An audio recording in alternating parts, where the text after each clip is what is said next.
they're not redacted. It's the ones we gave them. So the ones that I have previously identified.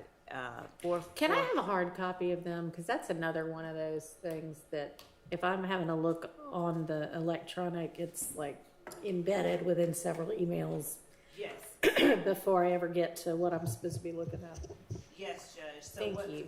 What I'm going to do is just give to the court my the copies that I tendered, and I'm going to speak from my notes as to what it is about them and why it is that I believe it. All right. Well, hang on, Laura. Can you have the substitute JA come down here and grab these and make some copies for me, please? Thank you. Because I have a tendency to write on things once I get them. Okay. I'll try not to do that until I get my copies, but We got some stickers. if you'll come around here, that way I can actually reach you. Thank you. You're welcome. And what, for the record, I have given to your honor 1AS, which was the plea agreement that had been tendered at Mr. Sledge's plea. Mm-hmm. I've also tendered 444 Yankee, which is the document we were referring to. That is an exact duplicate of that. 451 Yankee, which was a... Yeah, I mean, I know what they all are. So 451, 2, 3, 4, 5, and 6 should be, yeah, and 6, and then 460. Yes, Your Honor. Okay. Your Honor, would the court permit me to take my seat so that I can read it? Yes, you may. Thank you. Your Honor, starting with Mr. Sledge's testimony, the court and I think everybody else is aware that as we referenced State's Exhibit 1AS or 444, my particular question to him after he started talking about his truth and his ability to tell his truth was using the guidelines if a acknowledgement that you signed. Yeah, I remember. We don't have to like belabor the point. Okay. If he picked out several and listed the ones that he said were false, and they were 3, 4, 5, 6, 7, 8, 9, and 16. Right. With the exception of about 4. Right. And then he said that he understood none of the sentencing At the time, yeah. acknowledgments at the time. Mm-hmm. So, Your Honor, under 24-6-607,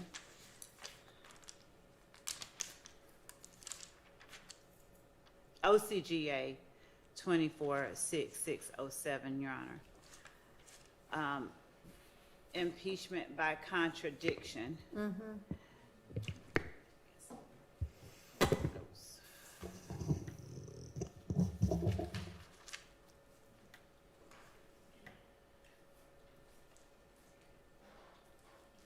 Well, that's not impeachment by contradiction. Well, That's who can impeach. so as I'm reading, and I know that it's who can impeach, who may impeach. It's a different one. 621 is impeachment by contradiction. A witness may be impeached by disproving the facts testified to by the witness. Right. The reason that I referenced that only is because it was in the book that I'm reading from. There's a section that I'm looking at. So particularly a witness may be impeached by contradiction in several ways. Close questioning to elicit concessions of errors in testimony during direct, questioning a witness about the substance or implications of evidence already produced during the case to suggest contradictions, confronting the witness with his or her own contradictory prior statements, or calling another witness, or introducing other extrinsic contradicting evidence. Generally speaking, the admission of extrinsic evidence for contradiction impeachment is restricted to non-collateral matters, so that evidence that impeaches by contradiction and is not collateral can be both substantively admissible as well as admissible for its impeachment value. And that is coming from Baylor, Behler, versus Hanlon, Hanlon, 199 FRD 553, and then the parenthetical is surveying numerous commentaries. Judge, with respect to Mr. Sledge, the reason that I began my statements to the court about what it is that he said, and will then go into what his lawyer said. When I asked his lawyer about plea negotiations, on the heels of Mr. Sledge not just saying he was told he could get up and tell his truth, but on cross-examination, he was asked repeatedly through the use of allowable leading questions. These weren't your words. You didn't write it. You didn't understand it. You didn't know what you were signing. You felt like you could come in here and tell your truth. You signed it regardless. I'm not directly quoting, but essentially, even though it wasn't true, you signed it. And things of that nature were elicited during cross. You signed it because you wanted to get out to go see your sick mom, things like that. You were in Fulton County Blues. That's the only reason you signed it. These aren't your words. These are only the state's words. So all of those questions were intended to attack the credibility of the veracity of the statement that Mr. Sledge made on December 28, 2022, when he signed the plea agreement. And Mr. Sledge acquiesced to all of those attacks, essentially asserting through his sort of obfuscations and running back and pulling back my truth. I don't understand. I don't recall. I don't remember saying that. That isn't true. And his pointing out at the state's request the factual acknowledgments that he now asserts were inaccurate or not completely true. He allowed himself and the cross-examining attorney to, in front of the jury, completely question or to undermine the credibility of the statement that he made and his own credibility at the time that he made the statement. So as the court has already instructed the jury that the inconsistent statements of a witness are also substantive evidence that may be considered against other persons on trial.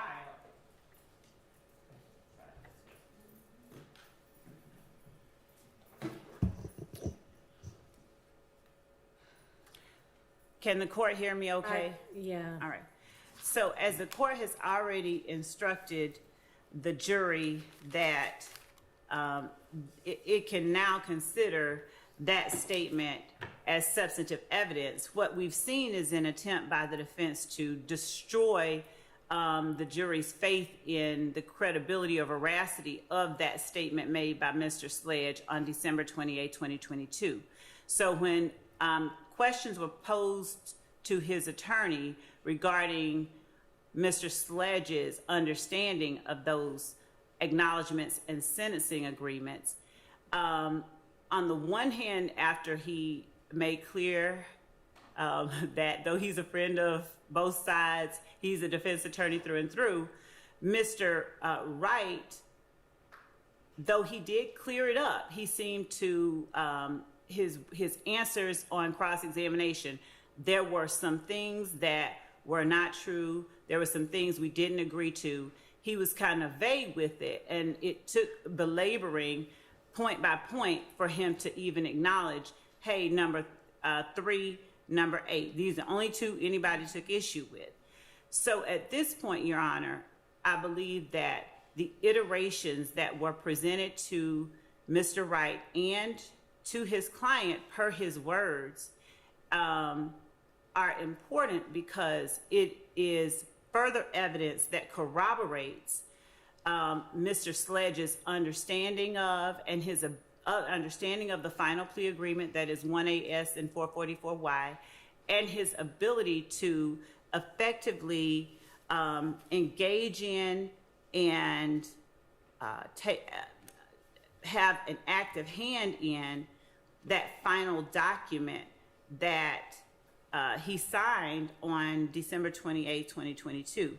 It points not only, it demonstrates not only the inconsistencies of Mr. Sledge's testimony, but his outright perjury regarding his purported lack of ability to have any say in what that final document asserted that he signed.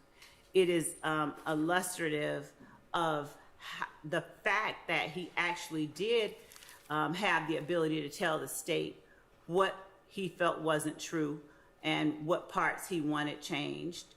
And I think that our position is that it is relevant in showing or allowing the jury to judge the credibility of statements Mr. Sledge has made on the stand versus the credibility of the statement that he made on December 28, 2022.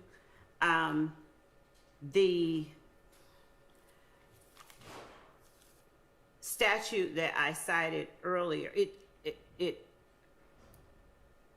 it substantiates our position that the representations that Mr. Sledge made under oath on December 28, 2022 were part of a long and detailed negotiation and refinement that Mr. Sledge himself took part in.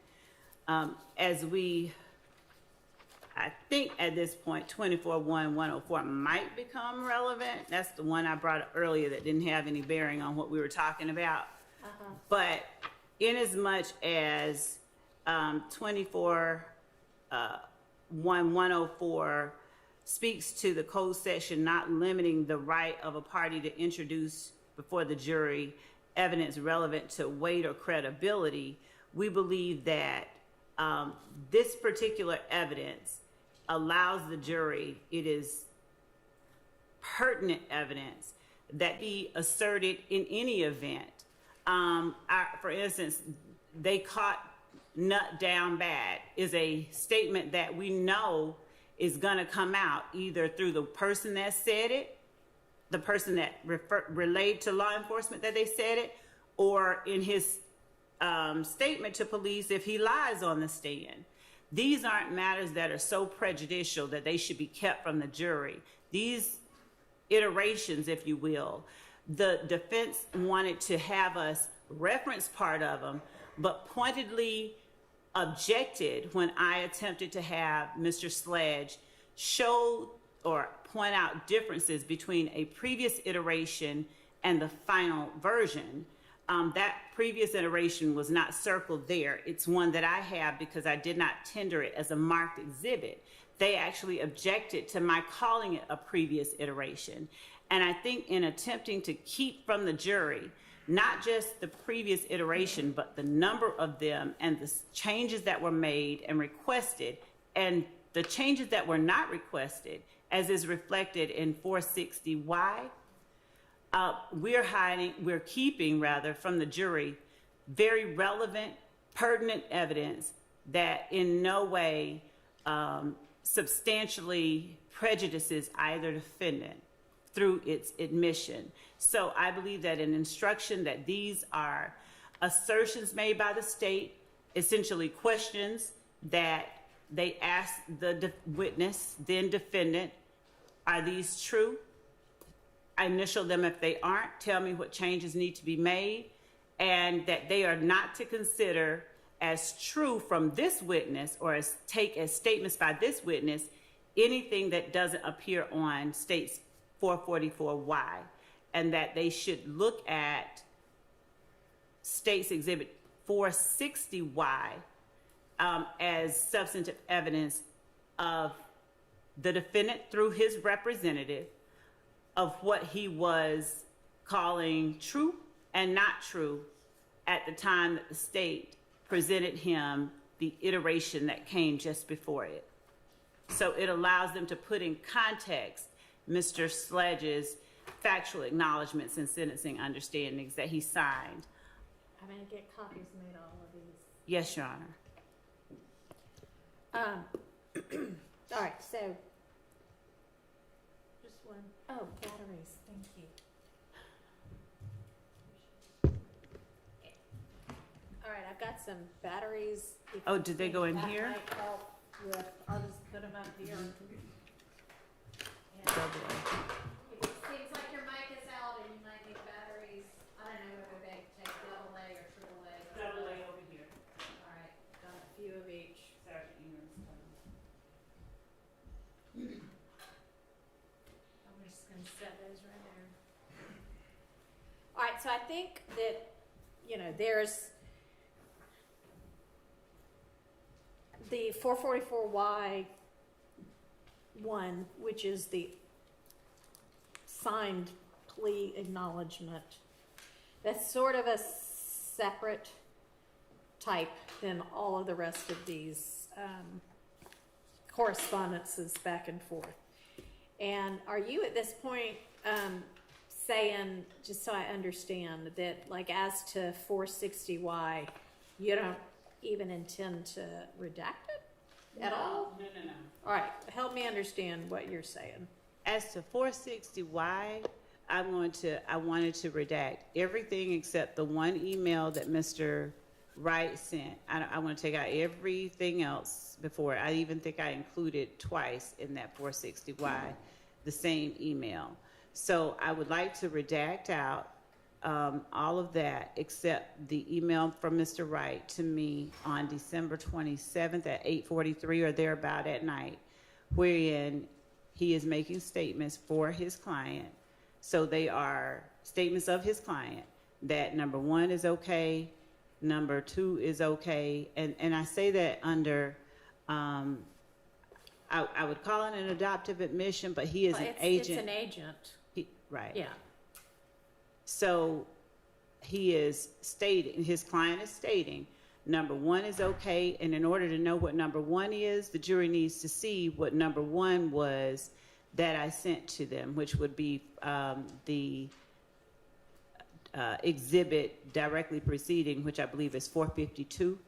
If I'm wrong, I'll make that correction. But the jury should see 452, wherein Mr. Sledge says that's okay. They should see whatever he wrote about 450, about number two. Let me ask you something. I mean, is he really a party opponent anymore? He was. But is he now? Because admitting it in this trial now, is that an admission by a party opponent? Oh, you mean in terms of the? You're saying, this is a statement by Mr. Sledge's agent, which it is, but would that get admitted under the admissions by a party opponent exception to hearsay?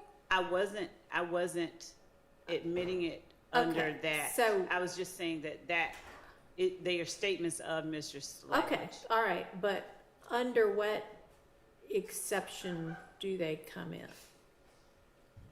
They are Mr. Sledge's statements. He is a witness who was on the stand, who was subject to cross-examination. So, inasmuch as they are inconsistent and contradictory to the testimony that he gave.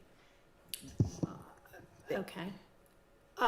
So I can see 444Y coming in as a prior inconsistent statement because he definitely testified inconsistently once he was on the stand to what he said in that document, which admitted as factually true all of those things that he initialed.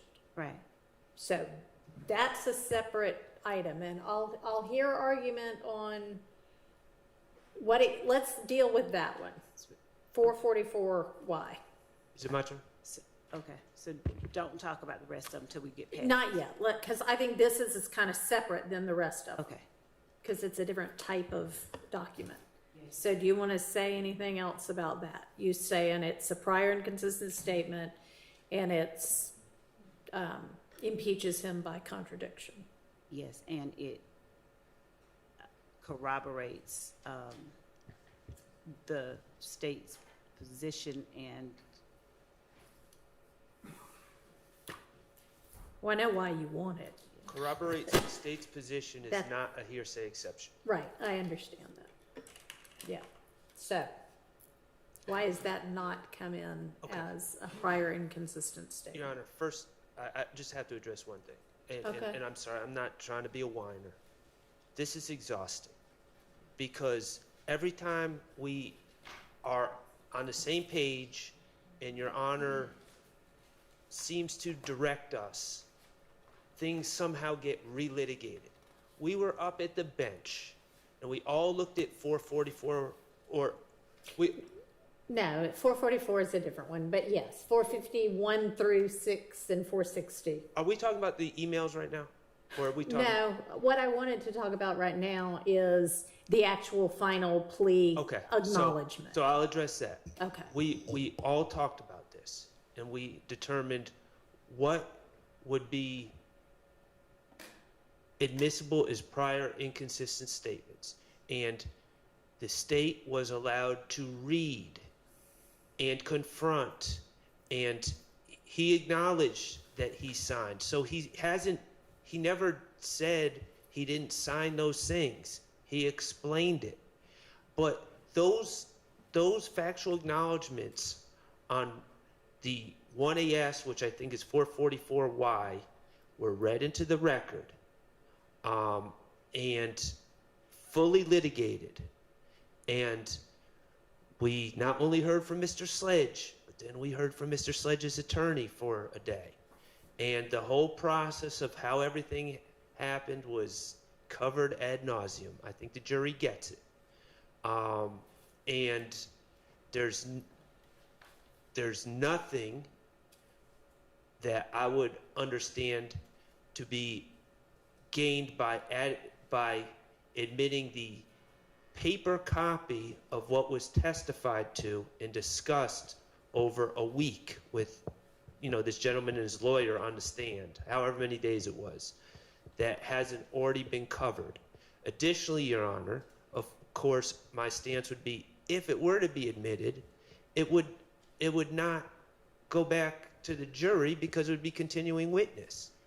It would be, signed statements, written statements, and the idea that somehow, well, that deals more with the prior versions, but Yeah, let's not get to that. yeah, I won't get to that yet, but we've discussed this, and now we're back to arguing about it again. I don't actually know that we discussed 444Y 1AS. Well, the state sought to admit it at one point, is my recollection, and you instructed the state to ask about the ones he was denying, and they confronted him, and they said, this is what you're denying, factual acknowledgement, I'm using an example, 3, and then it was read, and then it was discussed, and then we went from one to the other to the other. The state was certainly not rushed in their examination of Mr. Sledge.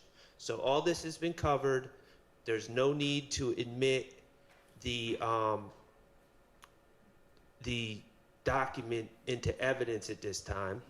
And it's cumulative, but also it should never go back to the jury to begin with, so I don't even know what purpose it would serve at this point. Well, we can deal with that later, what goes and what doesn't go and what's subject to a continuing witness objection.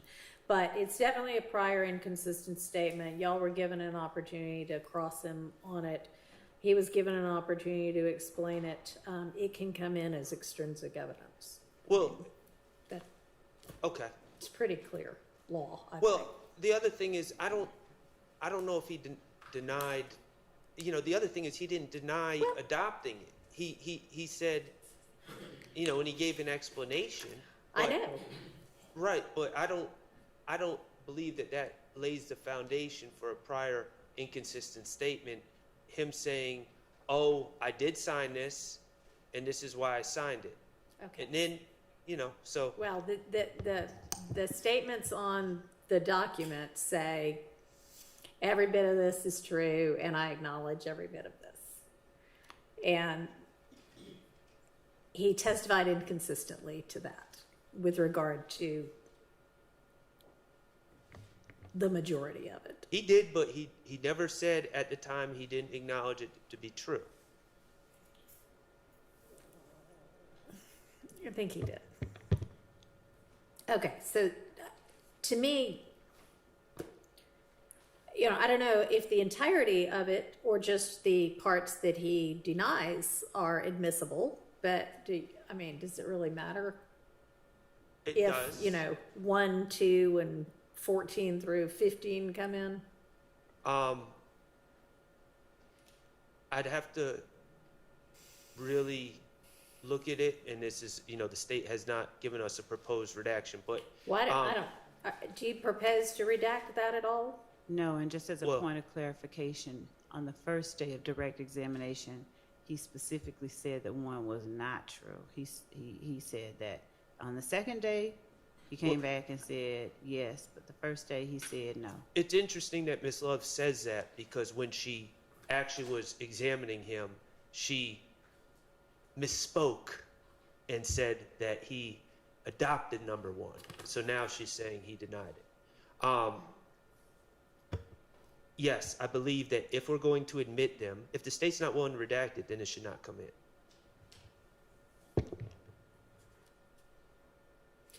All right, so What is it that they're proposing that we redact, Your Honor? It's- the I'm- parts that he didn't testify inconsistently with. So I believe that the document as a whole serves to rebut it's a contradiction. The document as a whole is a contradiction, impeachment by contradiction. It serves the other, the 3 things that he said he admitted, 10, 11, and 12. 5, 10, 11, 12, 14, and 15. Provide context to the types of admissions that he was willing to make. It provides context. All right, well, didn't they watch a video Not of you with- reading out Not just the parts that he said were inconsistent? Yes, just the parts that he said were inconsistent. And I believe that the document as a whole is evidence, powerful evidence of what the document contains, of the statements that he makes in the documents. I think it's evidence, the fact that he signed, the fact that the document exists, the fact that they can see what it is that he was looking at, and compare it with what it is he is saying on the stand, allows them to further assess his credibility. It corroborates what they saw. It corroborates his understanding of what it is that he was signing. All right, if we're talking about is it an exception that permits his admission, it being corroborative doesn't get you over that line. So,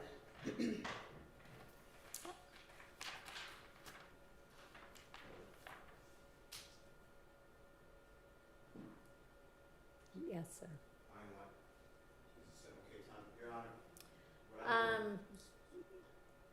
Yeah. Now, it may be that what you mean to say is that the entirety of the document needs to come in because that's the only way they can understand it. Is that what you're saying? Yes, I'm sorry for not doing it as well as the court did. When I say context, yes, it is the only way that the jury can fully understand the document and what was before Mr. Sledge at the time that he signed it. The state's stance is that the jurors can't possibly understand one factual acknowledgement about a video, for instance, without being provided another factual acknowledgement about gas stations on Cleveland Avenue. That acknowledgement about gas stations on Cleveland Avenue just sheds light on this acknowledgement about the video that allows the jurors to understand that. That's ridiculous. You had him admit on the stand the factual assertions that he still agreed with, right? I had him not read from the document. Did the What I jury in any way hear the factual acknowledgments that he still acknowledged? I believe that the If you answer know is the in answer. some form or fashion they did. For instance, Hang on just a second, Miss Love. oh, I'm trying to say, I'm objecting to the document coming in. And you said it, and I think the Honorable Attorney Sharp just said it. My memory, and according to my notes, the entire, from the swearing in of Mr. Sledge, then it skipped. And then the entirety of his acknowledgments, whether he admitted it or did not admit it, was read over my objection on a video audio from Crime and Law, or Law and Crime, and now we're doing it again. That's in evidence. So I'm objecting to it. It's already there. And the state at one time told you that they needed that evidence in because it shows demeanor and he had an opportunity to sit next to his lawyer, and that there was no one else in the courtroom, and Mr. Williams and I and the others weren't there to intimidate him or whatever their word was. This is just cumulative. He's been impeached. He's been thoroughly impeached. So I'm objecting to 444 at all. and at the appropriate time, I'd like to respond. The answer to your question is yes, it has been acknowledged. So your recollection is that on the video, every factual acknowledgement was read? That is, if I'm wrong, please correct me. I'm not trying to be wrong. He's right. That's according to my notes. There was nothing redacted. It went right from the acknowledgments, whether he agreed or disagreed. It was read by Miss Love. All right, Ms. Love, I know you sent us an email at some point that said, here's what I intend to play, Respectfully, Mr. Steele is incorrect. right? We did. Okay, so, hang on. And was sent Friday, September 6th at 7:45 a.m. And then, yeah, I think that's the right date. And what Then we, maybe again to me at 9:54 a.m. right. Would the court like that we put it on the screen or just reference the portions that we were taking out? No.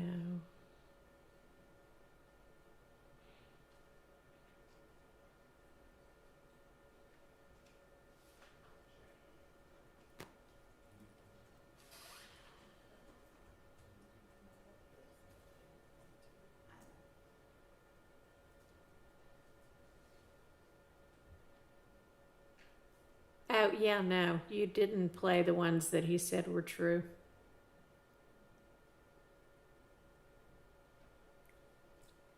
You only played the ones that he said were false. Right, I know.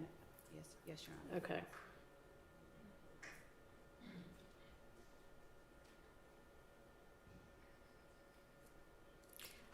Okay, so,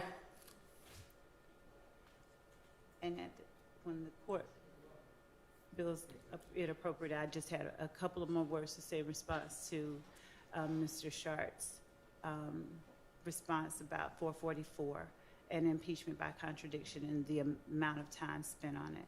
all right, I'm not concerned with the amount of time spent on it. Okay, then not that, but So the ones that are prior inconsistent statements are the ones that he said were false. So if you're arguing that the entirety of the document should come in, what's your basis? Your basis for that is it's the only way for the state to, the jury to understand what he was willing to admit to and what he wasn't later on? What's your argument as to why it should all come in? So, Your Honor, reading from Morgan versus Morgan versus Covington, 648 F. 3rd, 172, 3rd Circuit. It's a 2011 case. The doctrine of, and this is quoted, this is cited from there. The doctrine of impeachment by contradiction serves as a means of policing a witness's obligation to speak the truth in response to proper questions, and permits courts to admit extrinsic evidence that specific testimony is false, of course, because other evidence contradicts it. Other inadmissible evidence is admissible as rebuttal evidence where counsel opens the door to such evidence on direct or cross-examination. The doctrine of curative admissibility relates strongly to impeachment by contradiction. I won't get all into all of that, but when on cross-examination, Appreciate it. All right, I'm going to give you your would you get that back? documents back. Thank you. Ms. Hilton's coming. None of these are the, yeah, okay.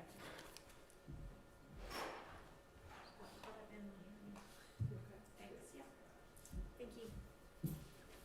Sorry to interrupt. Go ahead. Yes, Your Honor. So we're not just talking about, if we were only talking about inconsistent statements, then that would limit us to a portion of it. But here on cross-examination, the entirety of the cross-examination was intended to present to the jury the impression that the statement itself was not knowingly or willingly or voluntarily agreed to. And in fact, even though the court sustained the objection to the question, I believe Mr. Sharp said it, you know, or I'm sorry, forgive me, Mr. Sharp. Mr. Weinstein said it when he said, you know, when the state put these words in your client's mouth. So the point of it is, when on cross-examination, whether it's effective or not, when the effort is, and the witness has allowed it to happen, that an entire statement is essentially sort of undermined. You say you didn't understand it, you lied because your mother was not well and you wanted to get out of jail. The validity of the statement itself is now, it's impeached. You know, it's almost like you're impeaching the statement itself. You're saying that the statement isn't valid. And so inasmuch as the statement as a whole does allow the jury to understand, it does place the few admissions he makes in context, we'd ask that it be admitted as not just a prior inconsistent statement, but as impeachment by contradiction. Your Honor, there's no contradiction. He said that the state presented me a form that they wrote on their letterhead and asked me to initial it, and I did. And that's exactly what the form is. It's a form that they wrote on their letterhead that they asked him to initial, and he did. So there's no contradiction. The document doesn't contradict anything he testified to. Now, there needs to be a hearsay exception, and the reality is, if they're arguing that things are prior inconsistent statements, they've already been played in the video, and we've already heard it. And if they're arguing things aren't inconsistent, then they shouldn't be played. There's no reason for the hearsay to come in. So even if I granted to them that it's a prior inconsistent statement, we've just established that we played a video with all of that being read, the jury's watched it, and that was covered. So at this point, that form for any hearsay exception that it would fall under, that's already been covered by the video.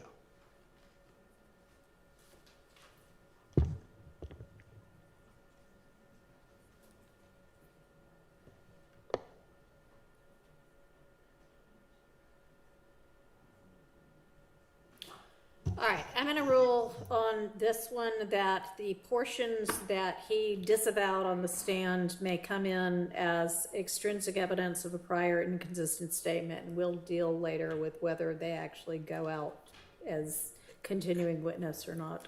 And for the record, which ones are those? So I think that would be, if everybody has it in front of them,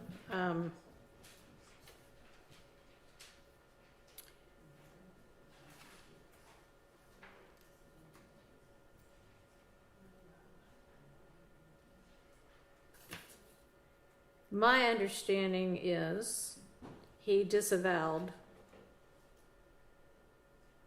3, or at least portions thereof, 3, 4, 5, 6, these are all under 4, under, factual acknowledgments.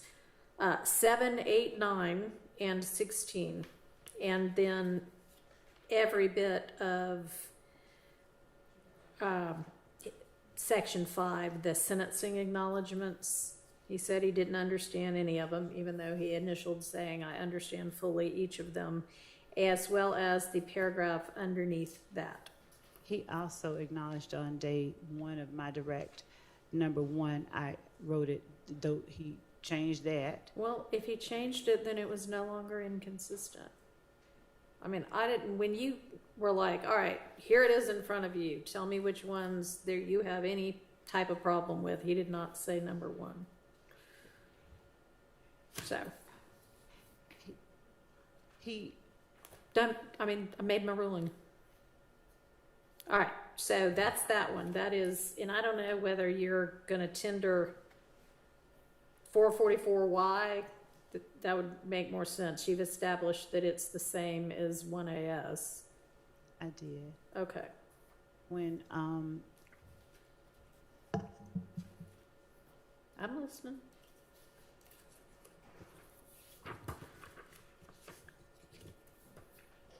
Yes? I'm going over just one moment, Your Honor. Okay.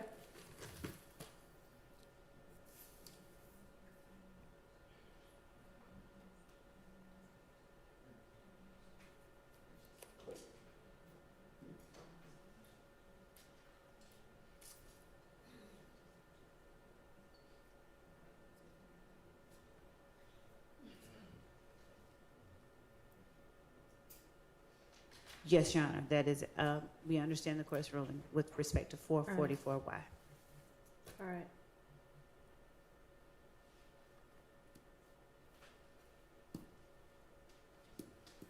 And I don't think it would come in as, whatever it's called, the rule of completeness, because that would be if one party's introducing it, the other party has the right to do more, and this is all one party over here trying to get it all in, so that doesn't apply. All right. I think now we can move on to the rest of them, which are all sort of, I need a bigger bench. The same thing. Well, I guess what's in 460 is not contained in any of 451 through 456. Is that correct? Well, 460 is Mr. Wright's email to us. Back. Okay. Right, and so 460, and by 460, I do mean the last 4 Right. pages. The part where he says, let's not do these ones, or here are the issues with these ones. So do you actually want or need the rest of them in? Judge, because, so And the if answer so- is yes, and I will. Okay, under what basis? Okay. Under what evidentiary rule? Yes. So as to number 1, because Mr. Sledge, on the second day, he agreed and gave testimony about examples of number 1. It's not so much that it's an inconsistent statement as it relates to number 1, but when Mr. Sledge on cross-examination asserted that he did not have the ability to change things, that we didn't change things for him, showing the way that the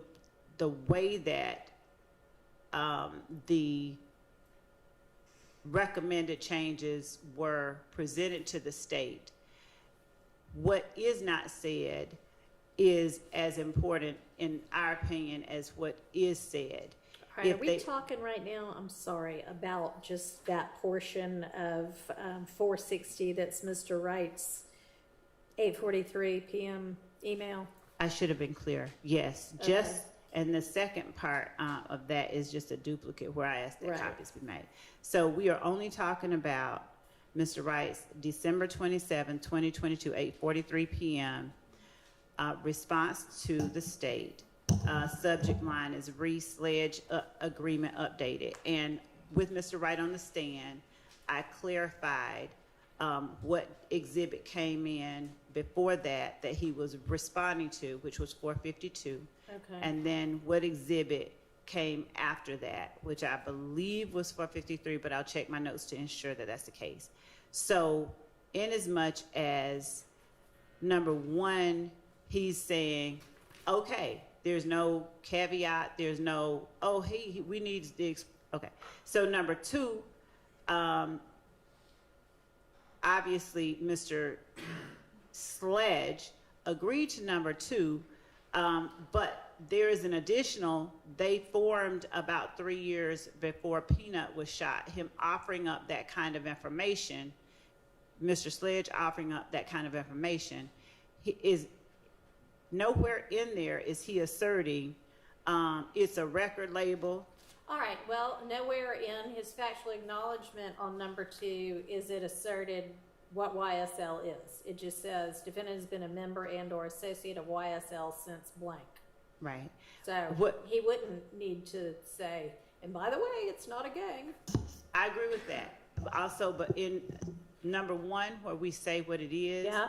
we don't use the word gang. We say something, we use specific language that he's perfectly okay with.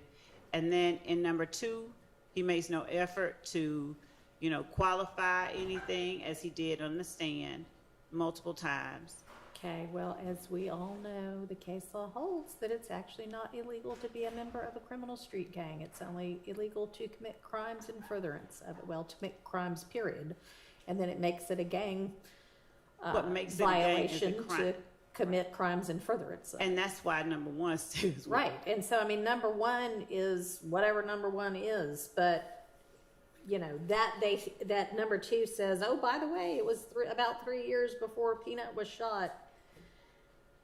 It's that he's offering information, and I'm going to defer whatever the court's ruling is, but it's that he's offering additional information. He's I think comfortable enough to say. I think that is okay, I think it was about 3 years beforehand, so it must have been about 2012. Okay. Okay, so, three. Number three. Didn't we read that into the record? We did. We read the response Mr. Wright gave, Okay. and I We believe did we read read. that. We did read it into the record. If I make John. it, I right. believe we read as well the portion of 452 that was number three, and then the final. I think we read number threes into the record, just so that the court is hearing what I believe is a full truth. We read not just that, but I asked him to read what he responded to and then how we changed it for him.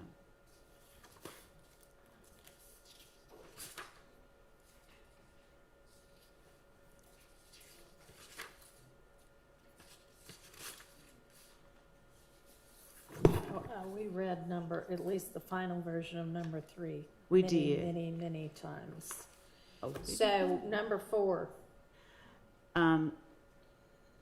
back on the email by Mr. Wright. Okay. We never read that in, right? So I'll number remind- four, I'll remind we did the not. court that we approached about number four. There were obvious problems with number four. that were inadmissible. We were told to stay away from number 4. The state was told to stay away from number 4 for obvious reasons. There's all sorts of speculation in there.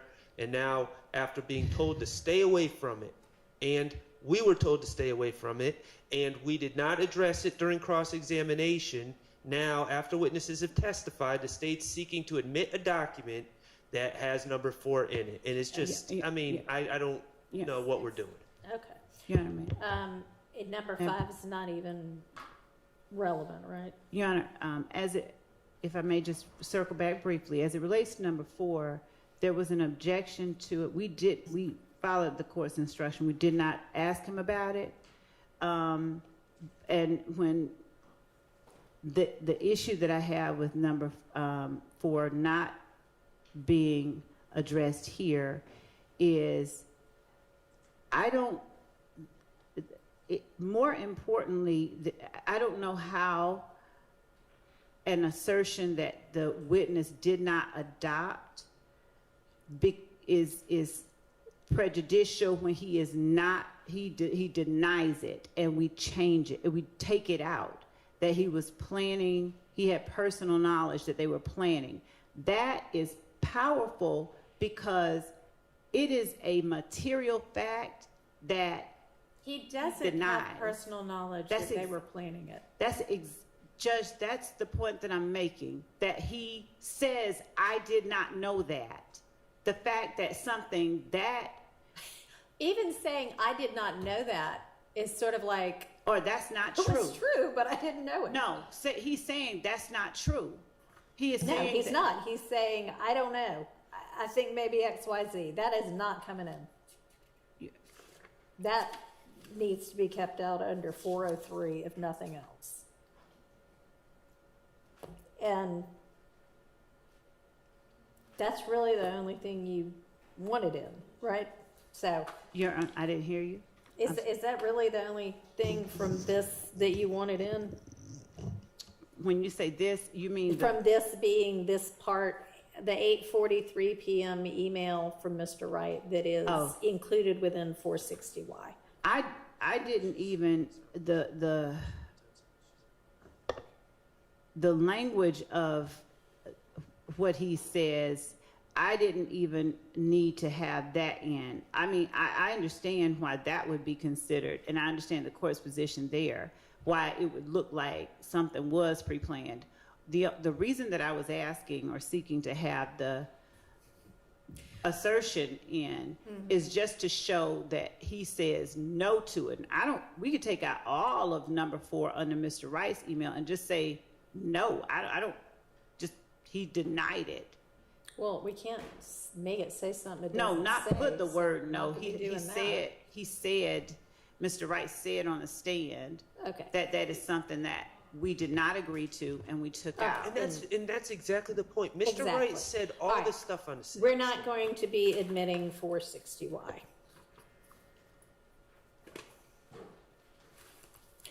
And that leaves 451 through 456. And those kind of, what would be the theory under which those would come in? It, Your Honor, provides, it contradicts Mr. Sledge's testimony when I presented him with a prior iteration, that there was an objection to it being called a prior iteration, and I asked him to show me things that were different. It contradicts his testimony that he saw prior iterations and was allowed to make changes to the prior iterations. He said on cross, the first time he ever saw that plea agreement, it might have been the first time that he saw. Well, that was the first time he saw that plea agreement because all of these were prior versions. And when I asked him, did he see any prior versions, my recollection is that he denied. I don't remember that. I think he said the back and forth between us and the state was up to my lawyer.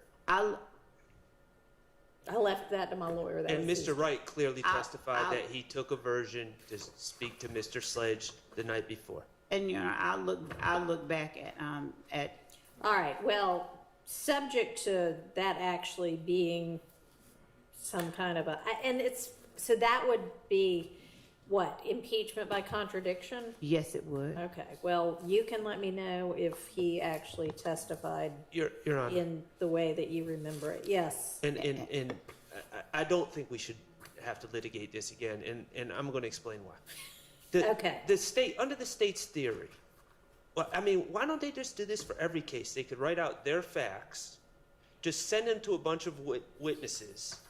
Witness doesn't need to initial them at all, and then they take the stand, and then we just start bringing in all copies of documents that they wrote and sent to witnesses that witnesses looked at. I mean, it's false facts here. It's facts that haven't been adopted on these documents. There's inadmissible statements on these documents. It's a mess, and we didn't create this. We didn't tell the state to do it this way. We didn't tell the state to write their documents and then send them to an attorney, write the statements and send them to an attorney and see what the co-defendant says or the witness says. We didn't tell them to do it this way. They created this problem. I understand. You can get back to me if you can find some kind of testimony that you think lets you get this in. Right now, they are excluded. Yes, Your Honor. Thank you, and I will look for that. Yes. I can't say with certainty, but I'm just going to ask if there is also a case which I, in my mind, in the recesses of it, believe that it may address specifically like Okay, well. iterations. Sure. Okay, thanks.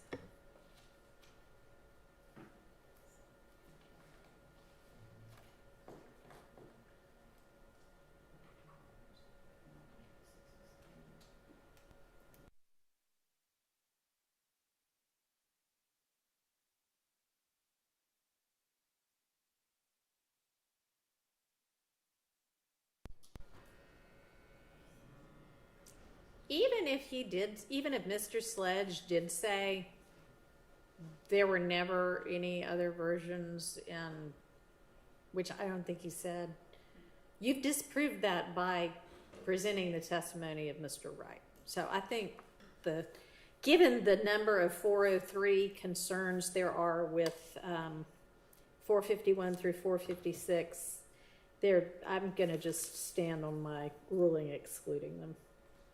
Your Honor, with respect to the 403 concerns that were raised, given that 403 addresses matters that are substantially more prejudicial than probative, and given the extent of the cross-examination and the efforts to undermine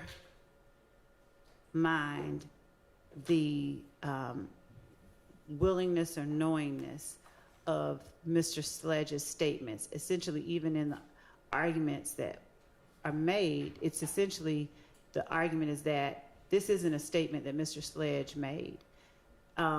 Showing that Mr. Sledge, showing a prior statement, contradicting that testimony. That's what 444Y is. And that's it. The, As redacted. that's the ultimate That's one that he I signed. know. And But that's- showing, yes, it is. It I is. know. Showing that he was untruthful and letting the jury decide, why are you telling stories about that? About seeing a prior version, we believe is strong evidence that allows them to judge his credibility, why he's saying what he's saying, any bias he may or may not have, and help them to determine the truth of which statement they should believe. So we would ask that the court, I don't know, revive Undo its the prior ruling I just ruling. made 5 minutes ago. Revive the ruling that the court Okay. made. Denied. Let's move on.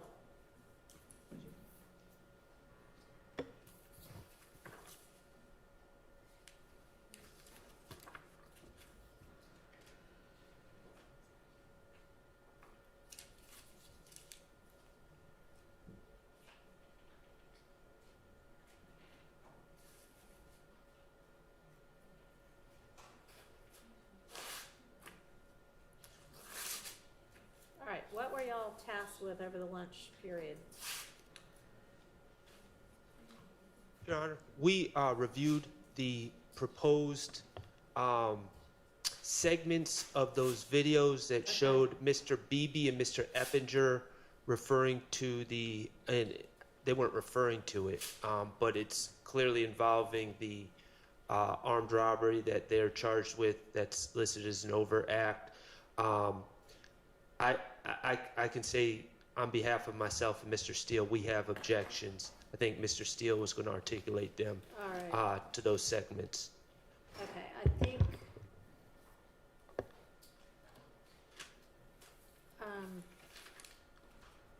it would probably help for me to be able to see what those are, but before we do that, 463Y, were you intending to tender that at all? I don't know if that was one that you had included that would circle back or not. That was the one that was just his sentence that showed that he got the sentence on the second count too. No, that was just to okay. refresh his All right. memory. Thank you. All right, can you cue up the portions of that video, please?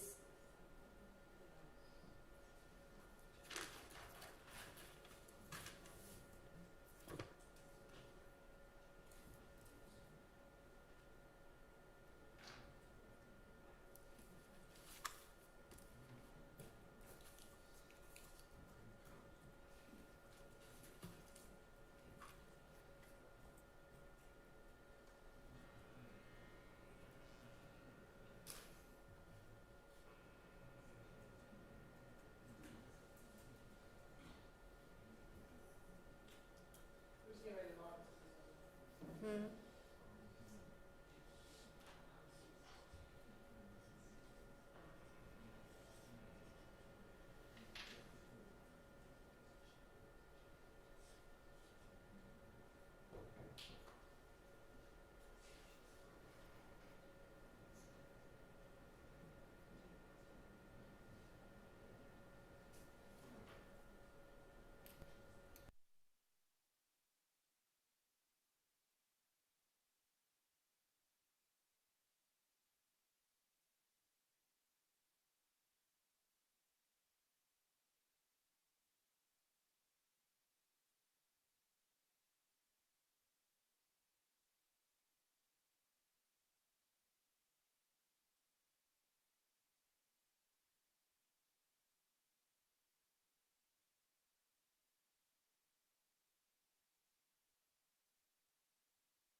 Together that, just the portions of that guilty plea. So if we're going to be just showing portions of various videos and things, if y'all could do that for those as well, that moved things along much more quickly. Thank you, Judge. We will, after we Great. Work it out. Decide, okay, thank you.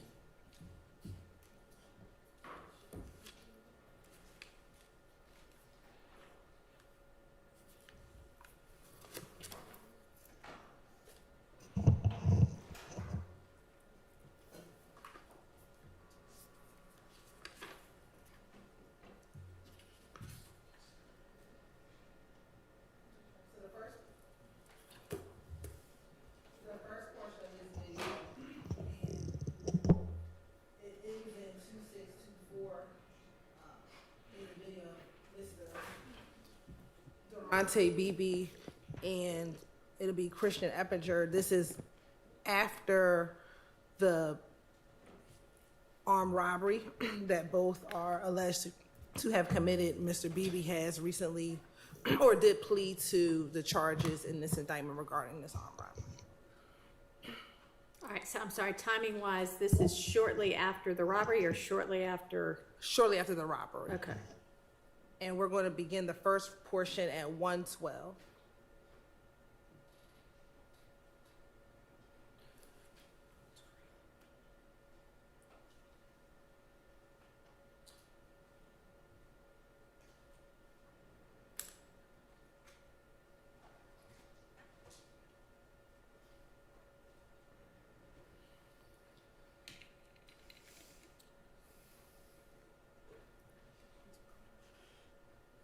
And it's about 3 seconds, Your Honor, from 1:12 to 1:15.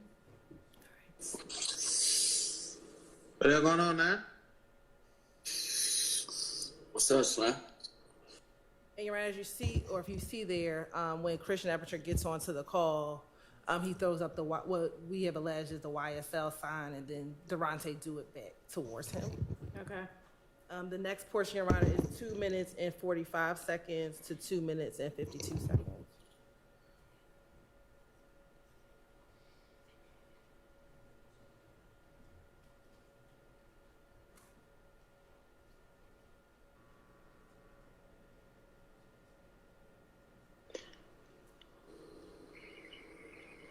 Ain't nobody in here. I'm out there. All right, Slam. Slanting. Can you get rid of that box by chance? Yes. I don't know why that does that, but. And so, Your Honor, if I need to play back, I will, but when they're ending the call, they both say slat, which is a terminology that we are alleging that YSL members Right. use. And then the last portion is 356, 408.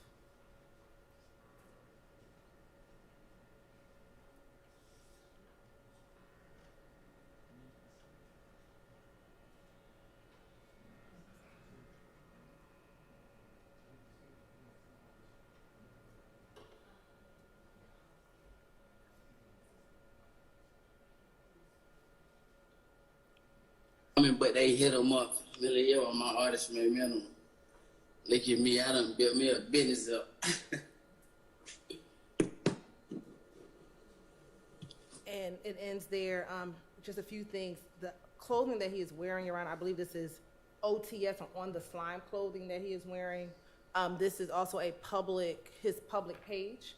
And so immediately after this call, he then points a gun at and towards the camera, again, going towards the state's theory that members of YSL operate with violence and using guns to show their threat, their notoriety, and given everything that has happened in the video, those relevant portions.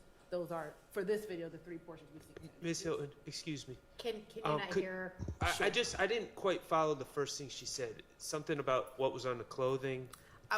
We believe that this is clothing that we've seen on other YSL members. It's either OTS or on the slime clothing. We've seen, and I think we have a few other posts, Your Honor, with them wearing similar type of clothing, but it has either YSL or related terminology on the clothing.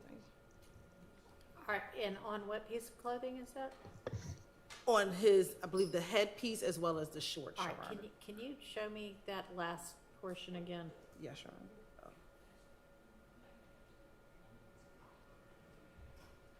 And I started a little So, oh, the headpiece and the shorts. They ain't got no involvement, but they hit them up. Really, yeah, my artist, man, man. Look at me, I done built me a business up.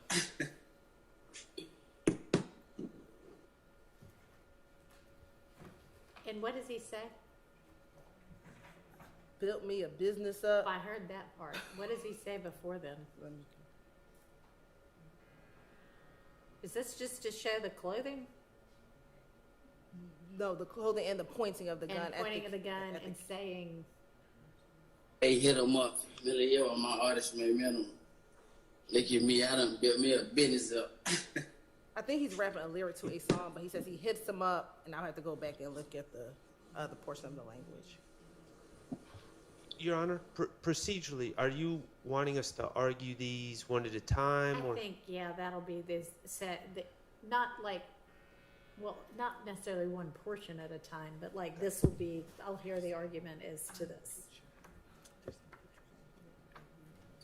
So, I guess there's the beginning where they're throwing signs, the end where they're signing off with the language, and then the middle, the end of their call, and then the end of his post where he is wearing particular clothing, pointing a gun and saying something indiscernible other than that he's going to build a business up, but maybe you can let me know what he's saying. But if what he's saying doesn't matter, then I have, What he's saying does not mean Okay. All right. I have reason to believe that he's singing a popular Okay. line from a song that All right. is not involve anyone in this room. Okay.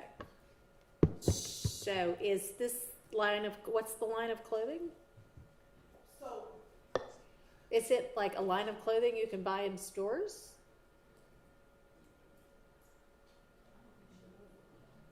I don't know if you can buy it in stores. We believe that there's at least one member of YSL, Miles Farley, who is purportedly a clothing designer. He creates Okay. some of the So- clothing. That is Yeah, not, I don't know if this is that. that's but, not his clothing line. Oh, well. But the clothing says, and I have another picture because I believe this is from all the same line. Okay, but I mean, if this is something he's wearing and you want it in to show that he is a gang member, And the clothing says, and I want to back up, we believe it says slat on the clothing, on the shorts. And I'm looking at another act that we have, Act 143, with him and Christian Eppinger. And Christian Eppinger is wearing a jacket similar to the pants and the hat set that he's wearing in this particular video. and when is this from? This video is around October of after October 10th of 2021. The armed robbery takes place in October of 2021.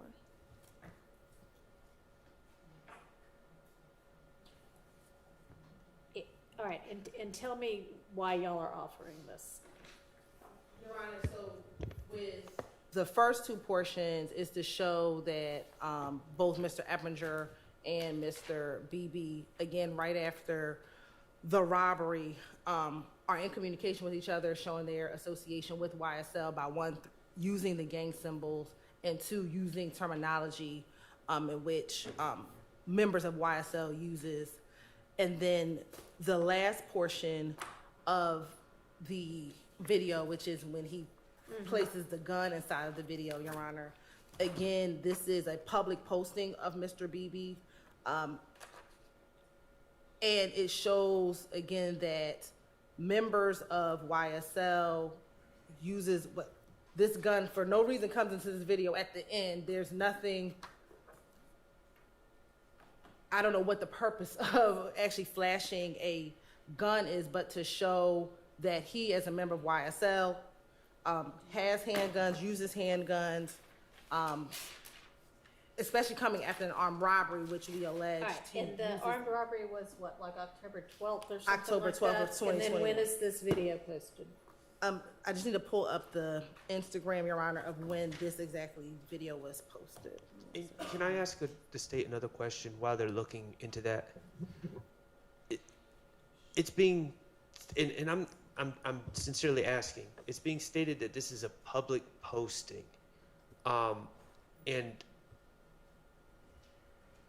I'm wondering if, was it a public posting or was this something retrieved off of his cell phone?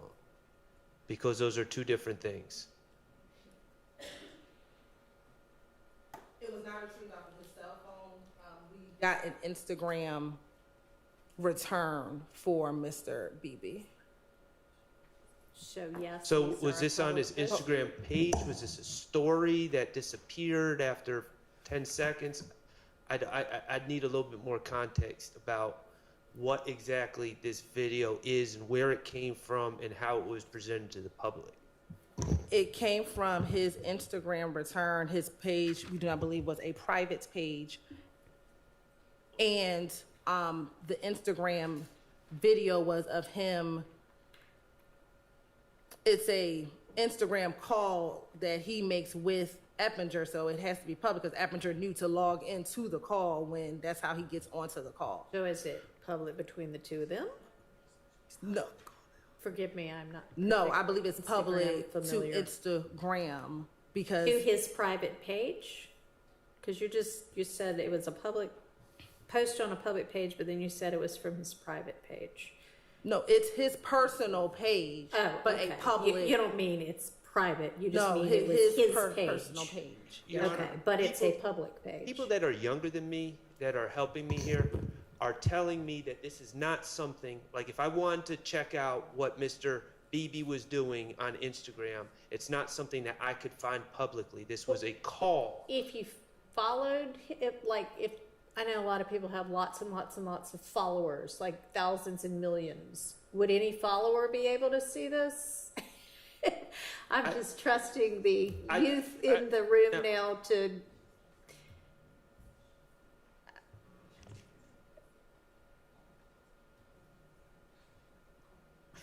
I can Google it.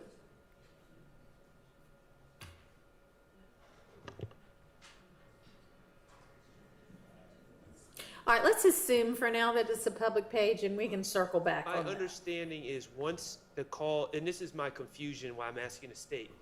Okay, I'm using call, but Once it's not the- technically a call.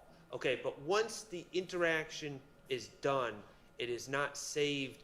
This is what my understanding is. It's not saved on his page. So I would not be able to say, hey, for instance, if I said, Could you watch it while it's going on if it's being posted to the page? if you were, I think it depends if you were invited. If you're a follower. I mean, Yes, so.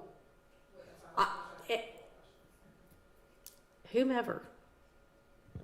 With Instagram, if they are on a Instagram story, oftentimes the other person watching your story could get onto the call if you accept them. All right. Can they watch it regardless? Yes, can they? Who's the next? I don't know. Somebody other than the two people communicating Yes, other people can watch. can watch it. Are you saying can watch it if they're given permission to watch it, or are you saying they can just watch it? Because our If understanding. they're followers or if it's a public post. They can watch. I can log on. If I was friends with not with friends. If he has a public page and he's in his Instagram story, he's talking to someone, I can log in and watch. And then there's clearly something he does even after the communication is over that he's showing in the post. Right, he can, and then the other person, Mr. Evinger, can come out of the call, he can continue. All right, and does it disappear or does it stay up I until you believe take it it down? disappears. I believe it disappears. Instagram stories disappear after 24 hours. Okay, so it's up for 24 hours. And do we know whether this is an Instagram story? I'm going to confirm, I believe. Okay. Well, we'll assume for now that it's a public Instagram story that's up for 24 hours. And I'll add one other thing, and I can't say this with certainty. On one of these calls, or whatever they're called, one of these interactions between him and Eppinger, it was determined that no one was in the room. So I don't think that there's the room meaning watching. So the virtual I room? don't believe that. Well, I'm not sure that matters Oh, if you're well- posting it to be consumed publicly if there is somebody watching. Okay, well, I think you can tell if there's people watching or not, and I I think it was this call, but I don't want to swear to it. All But I have no evidence that anyone was actually watching, other Okay. than him and Eppinger. So do you know when the post was made? Have y'all been able? I misspoke, Your Honor. The posting was 2 days before the armed robbery. So on October 10th is when the posting, according to the Instagram video, was Okay. taken. All right, but close in time. So it was close. So it was 2 days before showing All right. these two individuals. Okay, I think that the first two portions are relevant and not excludable under 403. The third one, unless you can get me a whole lot more to explain why that clothing makes any difference at all. The fact that he's holding a gun when nobody can, when all he's doing is singing, doesn't show anything.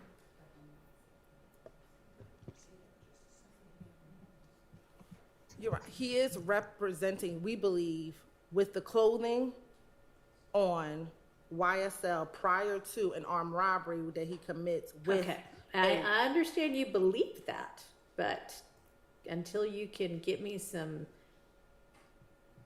basis to believe that, To believe that the clothing is. that the why- clothing, yes, it makes Yes. any difference whatsoever.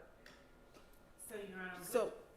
with respect to the case law that has come out after Rodriguez and all in the furtherance of a gang. Uh-huh. So some of the things that courts have named as evidence of furtherance of it being done in furtherance of the gang is whether or not the person is wearing items of clothing, articles of clothing that have or bear the gang name, if they say the name, if they do things that represent the gang in close proximity to the time of the crime. I understand that. And with the fact that he is pointing the gun at the camera and saying whatever he's saying, our analogy, we draw the analogy that in pointing that gun at the camera, if, as Ms. Hilton is looking, we find sufficient to the court's satisfaction that he is wearing YSL clothing, in the same sense, he's representing YSL as he's pointing that gun at the camera, making the statements, whatever they are, singing or otherwise. And in doing so, he is making a public assertion about YSL's willingness to perform violence or to All right, use- y'all get back to me on the clothing. I'm ready for the Okay. clothing. I So think- I'm going to show a portion of the video.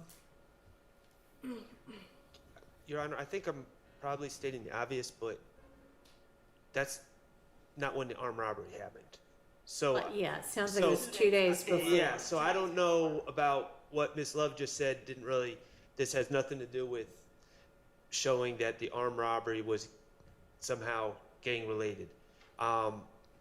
Even if he's wearing that clothing. But, Your Honor, regarding the clothing, again, I agree with Your Honor about the ruling, and we'll look at the clothing, but the gun, the thing about clothing is we can get a screenshot and see what someone's wearing. I don't know why we have him rapping and pointing a gun, because that is just What a lots man- of people unfortunately do these days. right. Your Honor. Yes. And further, what clothing is this? Because Miss Hilton, first she said she thought it was one clothing, then it might have been somebody else's clothing. So can you please tell us what clothing line is this? I can't tell you the clothing line. I can just tell you that the clothing has slat on it. And if we look at his shorts, and this is at timestamp 3:43, I'm using this timestamp, and then I also now want to show the court Act 143 with someone wearing the same similar clothing, and where it's clearly that it says slats on the clothing, which is terminology used by YSL. And so Okay, you're showing us where it says this on this clothing. So on this clothing, with the black base, the blue lettering says slats, and then there's also some red items, but we know that the blue lettering says slat. And I know this, or we believe it is this, because, just need to pull up.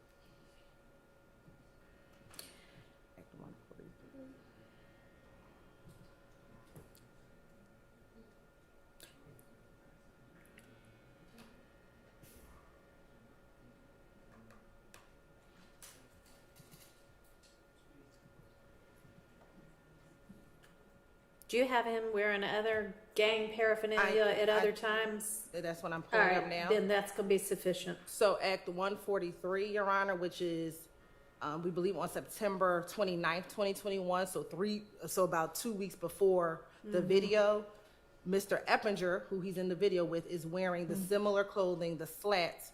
He just has the jacket version on. Okay. And then BB is wearing the OTS, which says only the slimes. I don't know who created it, but it's slime clothing or slat or YSL affiliated clothing, Your Honor. And who is that? Is that, So that's the same. So the person in the jumpsuit is Mr. Durante Beebe. This is the person who had the gun in the video. Next to him is Mr. Eppinger, who was the person who joined okay, the so you video. have both of them a couple of weeks before wearing what y'all allege to be gang clothing. Yes, Your Honor. All right, that's enough. You can have those two portions that are the beginning and the end of his call, and we're not gonna do the third portion. Okay, thank you, Your Honor. Yes. I want to, if you rule definitively, I want to just put my objection on the record. These are out-of-court statements.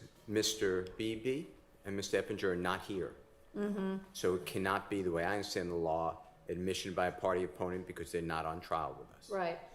And therefore, it has to come under some sort of co-conspirator hearsay exception. And I don't know how this furthers a conspiracy to say, and I believe these are quotes, what's going on in the first 112 to 115, Your Honor, and then what's up, slat. I don't know how that furthers the conspiracy, so I'm objecting to the verbal. In addition, I asked the court, there are a tremendous amount, there was a contest on the internet who can say slat with a song so many times. I tried to put that in evidence, and Your Honorable Court sustained the state's objection and said, who cares? It's a popular thing that is being said now, and who cares that people are on the internet saying that?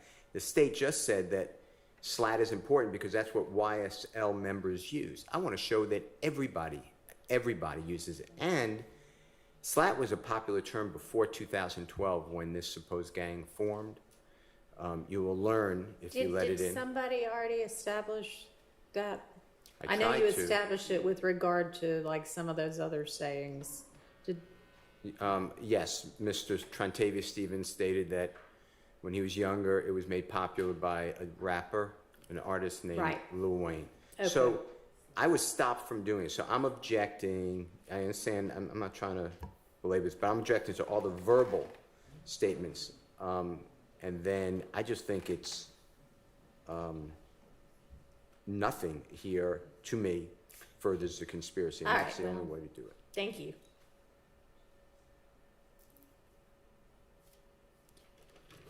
All right, so that's that issue. Oops. So the next video.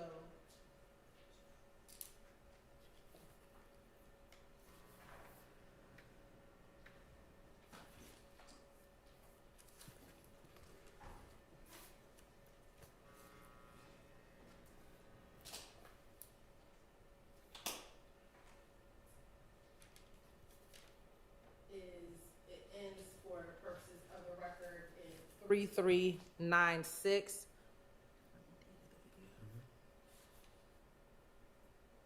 And I'm going to find the date, Your Honor. This is after the robbery. And we'll play from 10 seconds to 2 minutes and 52 seconds. Do you know how far after the robbery? That's the date we're looking at now. Yes, sir.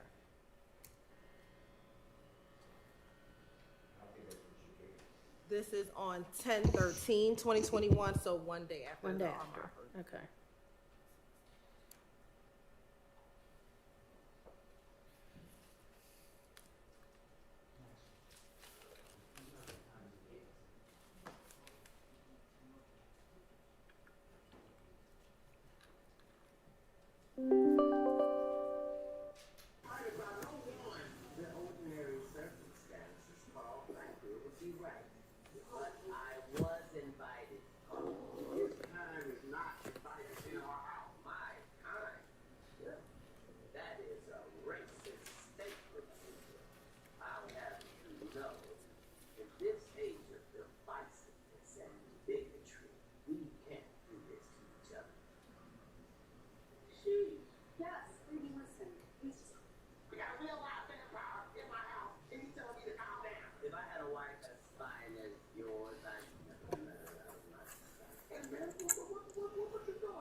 All in the club throwing gun signs.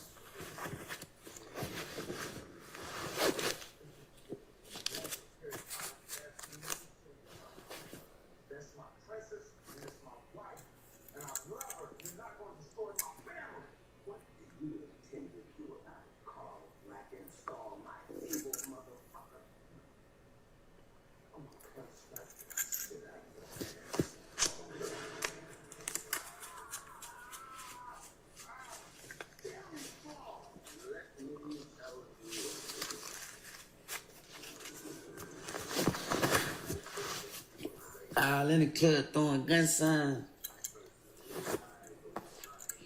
Y'all know what the fuck going on, man.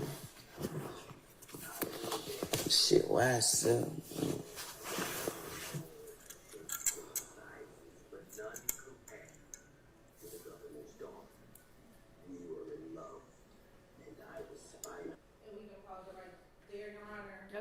Few things, although he's in the bed saying he's in the club throwing gang signs, he threw up the YSL sign in this video. He threw up, we believe to be the little B blood sign in the video.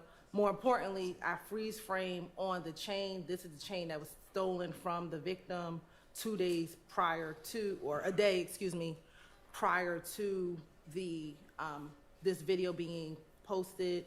He's also wearing, you can see his headpiece or the hat or the mask that he has on his head is also another mask that says "Keep America Slime Again," and then he says "This shit YSL" at the end. So, Okay. for those reasons, we believe that is relevant. Anybody want to argue against that? Sure.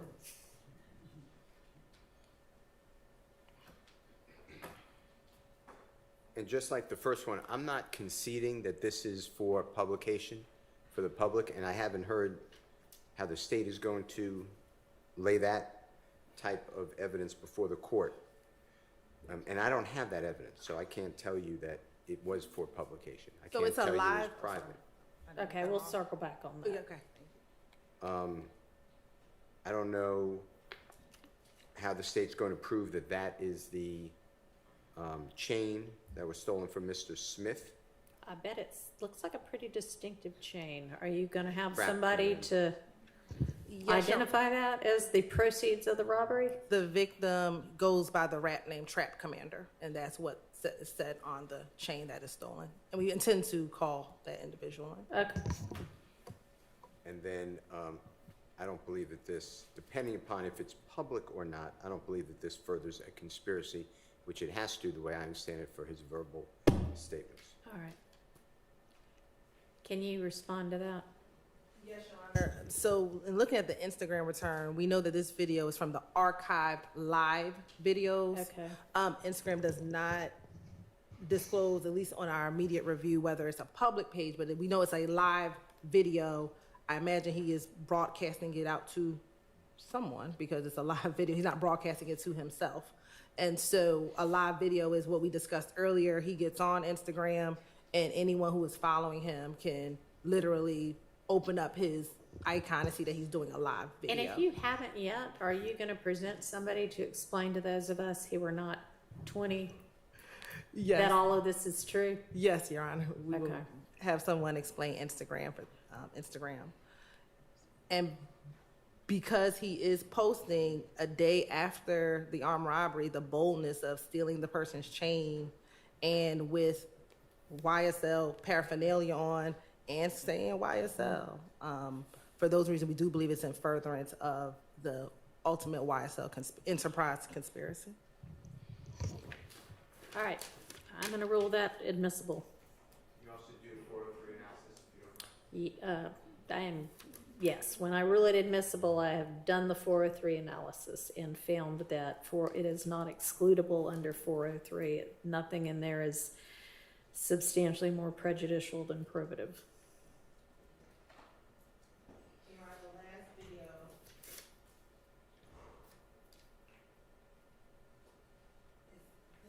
The next item, number 16, and that's going to be from 53 seconds to 2 minutes and 50. And for the purposes, we'll identify it as the last 4 digits, 5860.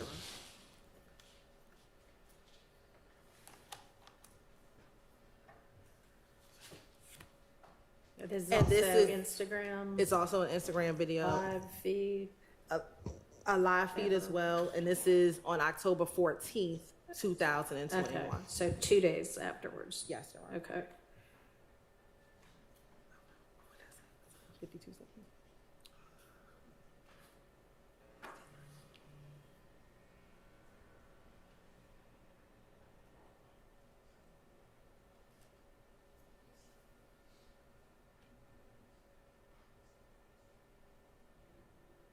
What? What they do? Bro, hold on now. Oh, lock snake face up. They locked snake face up. They did? Yeah. Damn, why everybody they wound up. You snake face, man. He said, what? He said, so where you at? You still on the way up there? Yeah, we on the way to the room. We on the way to the room right now. Oh. Alright, I'm gonna call you. Yeah, all that motherfuckers playing. Cigarette out. Slap theater, man. Huh? Hey, I'm at the studio. You at Blue Chip? Yeah, I'm finna lock in right quick. About 4 or 5 hours. You'll be back by the time, you know what I'm saying? Alright. Yeah. Hey, wait.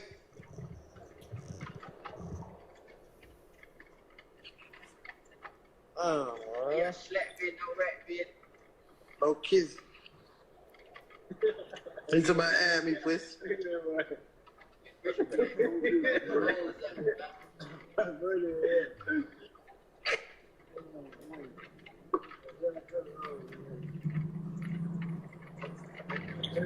What that is? Where you from?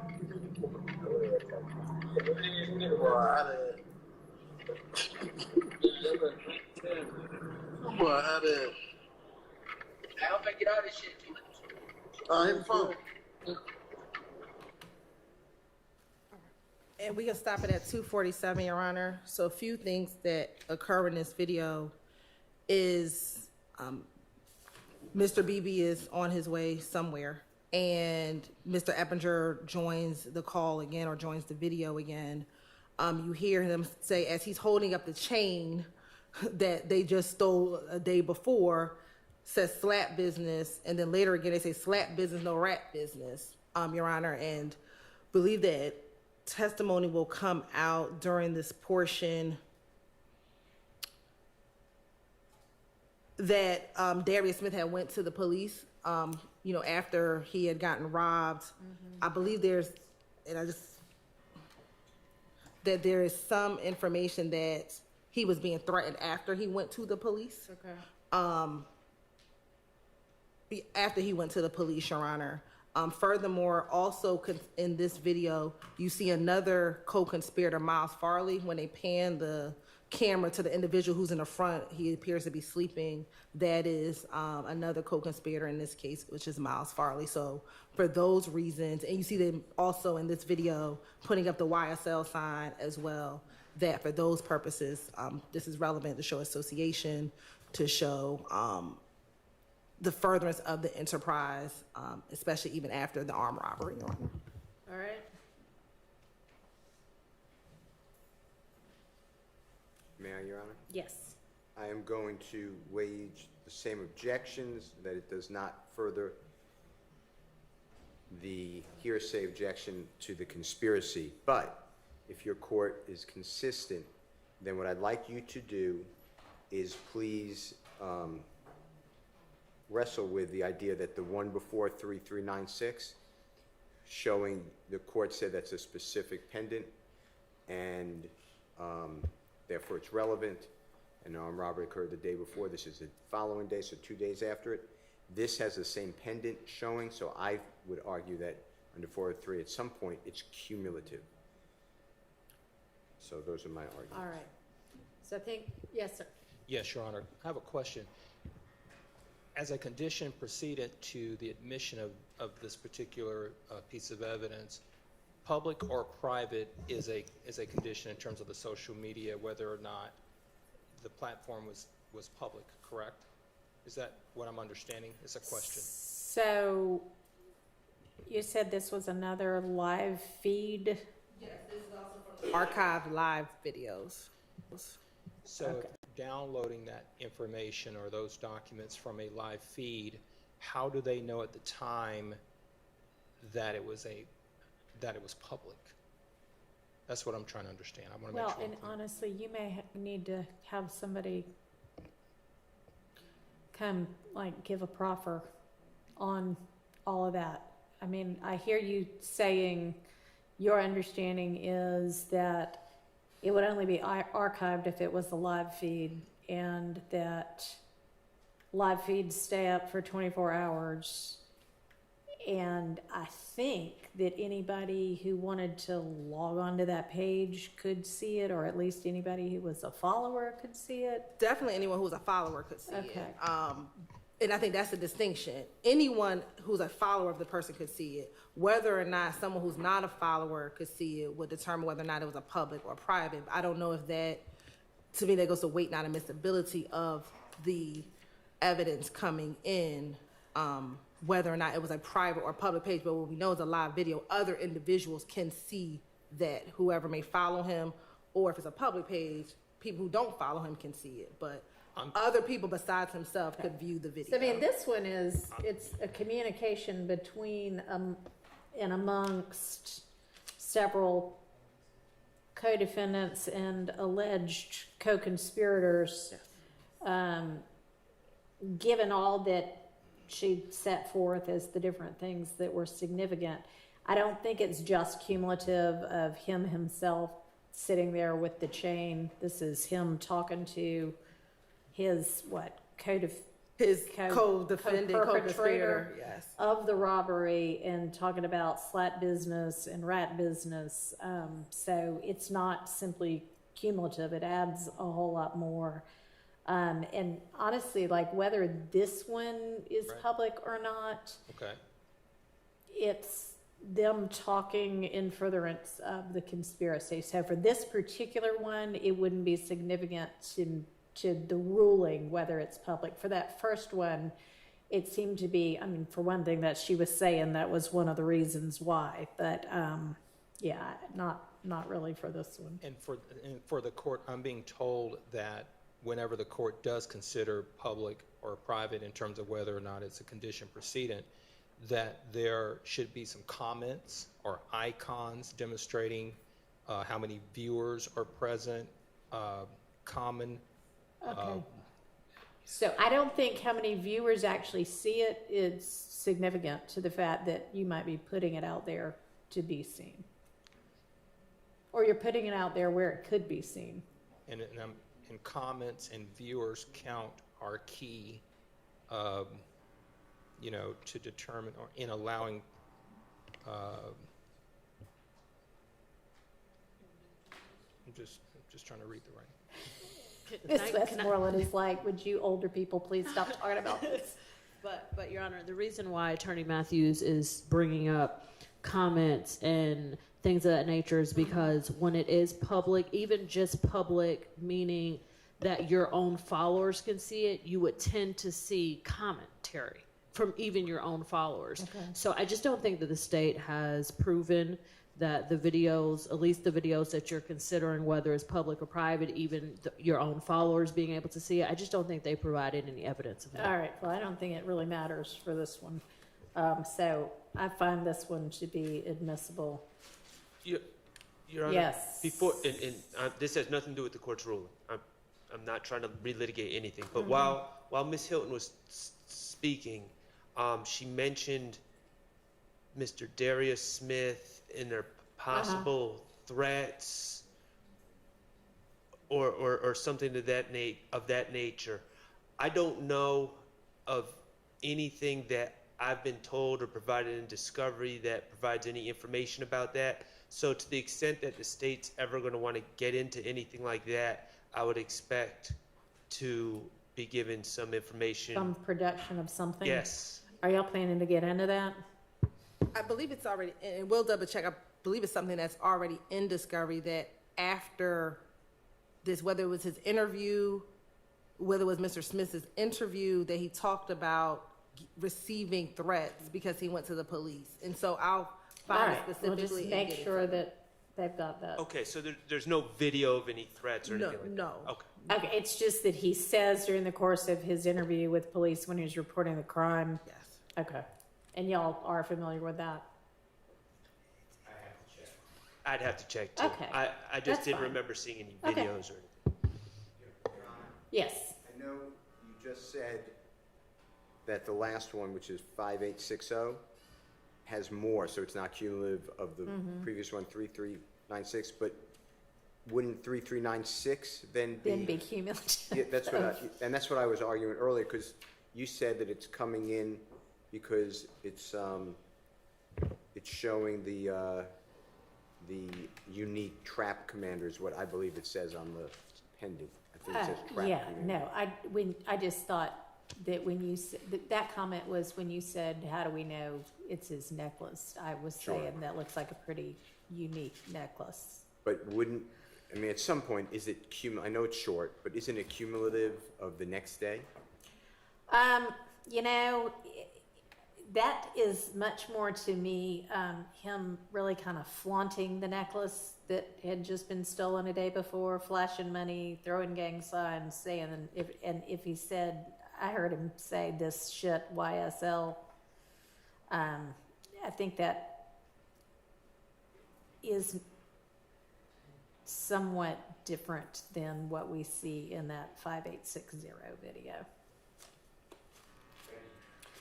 Your Honor, after all of the The specific. videos, okay. Yes, after all of that, I just wanted to make a general, ask the court's instruction on a general matter about Okay. cumulative nature, but I'll let the court go through all of this. I just didn't want to. Well, what do you want to know? Generally, what I'm hearing is that whenever a video or picture of something is shown that's slightly similar in nature to something else, there's been the cumulative or the 403 objection. And the court knows, and everyone does, that there are 65 counts in this indictment and 8 defendants currently on trial. And to the extent that some of the evidence in the court has been essentially ruling along these lines, but I just wanted to say that to the extent that there are efforts by the state to put in multiple showings of a defendant doing, or other defendants or co-conspirators doing things that may appear similar on different times or at different days, this is meant to rebut this continued assertion by counsels for 8 defendants on trial that this is a record label and nothing more. So I just wanted to put out there regarding the cumulative and the 403 objection that we constantly get when there's some similar, and the court's ruled the way, I believe that is proper, but I did want to respond to that objection that is constantly being made. Thank you, Judge. Your Honor. To me, cumulative isn't whether there's some reason to put it in to rebut something or not. It's do 7 or 8 different pieces of evidence show the same thing? Then after like probably 2 or 3, 4 through 8 become cumulative. So you're not necessarily limited to, I can only show this one way with one piece of evidence, but you don't need to show the same thing 8 different ways. Well, Your Honor, Yes. Ms. Love's argument may remain the same, but it's not 8 defendants, it's 6. It's okay. You're right. Right, I suspect her argument would remain the same. I found where we were referencing at least some indication that maybe the victim in the armed robbery was being threatened. Okay. It's going to be in Discovery 7. And within Discovery 7, the last police report, it's the first paragraph Okay. from May 18, 2022. And then the actual text messages that is referenced in that particular portion of the police report is also found in that same folder, in the digital evidence folder. Okay.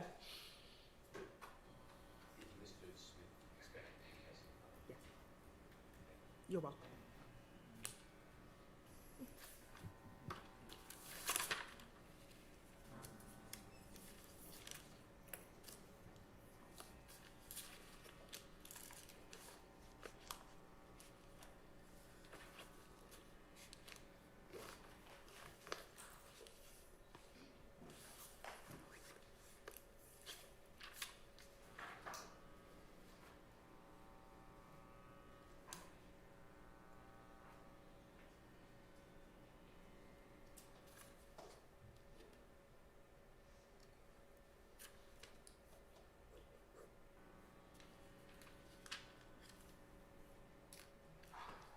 All right, when do you think we all can circle back on the evidence that y'all are gonna get together on with regard to Mr. Ryan? Mr. Boston, right before the court came out, we were trying to figure out a time, so we'll talk some more after lunch. After lunch, Have lunch? at the end of the day, just Okay. to try to solidify a time within Okay. the next couple of I'm days. just not sure we're gonna have a non-jury day before y'all might get to that. I mean, we might, but. Okay, so I have some notations on, if we go back to, I guess it must have been on this wiretap, because that's what we've been going through. Your Honor, you did ask the state to look at least, before we get to Mr. Harvey's motion, you had notes on 2 of the recordings. Okay. I believe it was what was identified as 513 Yes. and /523, Right. and then 1109 and 1124. I'll start with the easier one, Your Honor. 1109, 1124, the state does not intend to use. That does make that easy. And then I'm not sure if the court just wanted for 513 to 523 the relevant portions of that call. Hang on.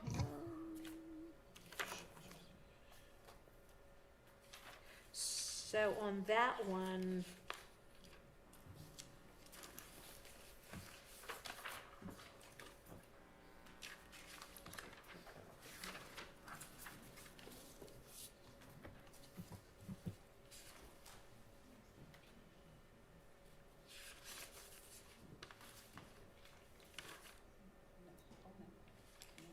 it was the part, yeah, the flipping the car and laughing part.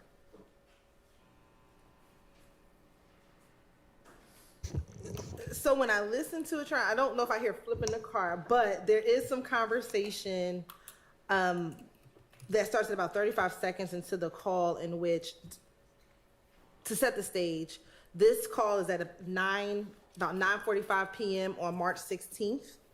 And so this is about 9.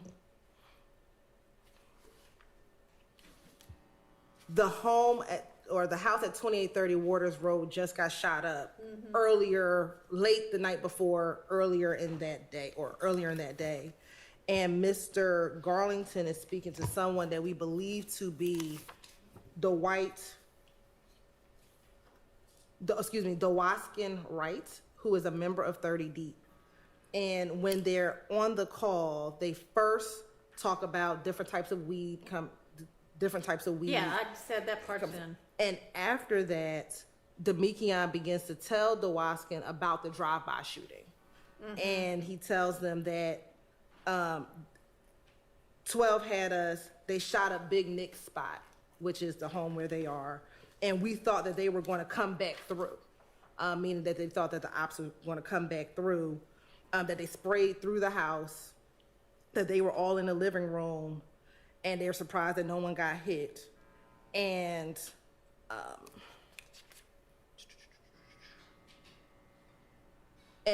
Dewaskin asks, well, essentially, why do you think it happened? And Mr. Garlington says, one of their little partners just got shot or just got killed in Mechanicsville, which would have happened on March 14th, 2 days prior. Then at some point in time, a little later within that call, Mr. Wright says, do y'all have to drop on them in words? And Demekion responds, I would need to play it again, what exactly his language was after response to that. And that portion is from 035 to 140, and then from 148 to 231. There's a small 8 seconds in there that we wouldn't need to play, but those are the two, we believe, relevant portions. Again, they're talking about the opposition first shooting up the place and then being asked by a 30 Deep member who we allege they have alliances with, YSL, that some members who were formerly 30 Deep are YSL, and then they still have an alliance with 30 Deep. He then asked, do you have a drop on them? Meaning, are y'all going to retaliate is what we would think that they say. And those are the portions that we believe are relevant. Your Honor. And those are the only portions of that. Yeah, the call is only 2 minutes and 30 seconds. So it's really the entirety of the call, except for that 8 seconds that Okay. is between 40 and 48. Yes, sir. May I ask you a question, Yes. There's a portion, I believe it's the same call, 'cause I have it as call 513. Mr. Shark gave me that number, Yeah. that it says something to the effect, and I was going to object. It says something about McMiller's funeral is going to be private, and his mother doesn't want Thug there or his money. And I don't see how that should come in. That would be a hearsay statement. I don't see how that furthers a conspiracy. If it's not on that call, then I have the wrong number. I have 513. It's not that call. No. Well, let me make sure. Well, Hold I on. think it is. No, I'm sorry. Well, it may not be. I don't know. So No, there's no, two no, no. there's a remember there's a page number and a reference number. I'm Right. with Mr. Steele. I have 513, and I think we're going by the call reference number. On the sheet. So the call reference number for 513 is the call that I'm just speaking of, which is on March They came 16th. through and they were going to come back. It's- Yes. Getting ready to I light have the them same up. date as well. You're on 5, Okay. 5/3/16. What time on March? So the call, 9:41. 941. But we can listen to the call, but I just listened to it and I don't hear If we're not anything going to about play it, if it's not an issue, there's nothing to discuss. But if it is an issue, I wanted to raise it. Okay, because part of it, when it was described on this big sheet that y'all shared with everybody, was them laughing about the drinks murder. Right. And I have that happening at 4 minutes and 20 seconds into the call. So, and I'm not saying Ms. Hilton's wrong. Maybe this call isn't that long, but the parts that you wish to play, can we just play it? Yeah. Because there's a lot of confusion. Okay. Because then I guess the part about the drugs comes after all of this. No, that's the first thing they talk about. Okay. All right. Because I definitely wrote down that there was something about y'all said there was a non-hearsay purpose, and you wanted to show something about flipping the car and laughing. But if y'all aren't going to get into that anymore, then that's fine.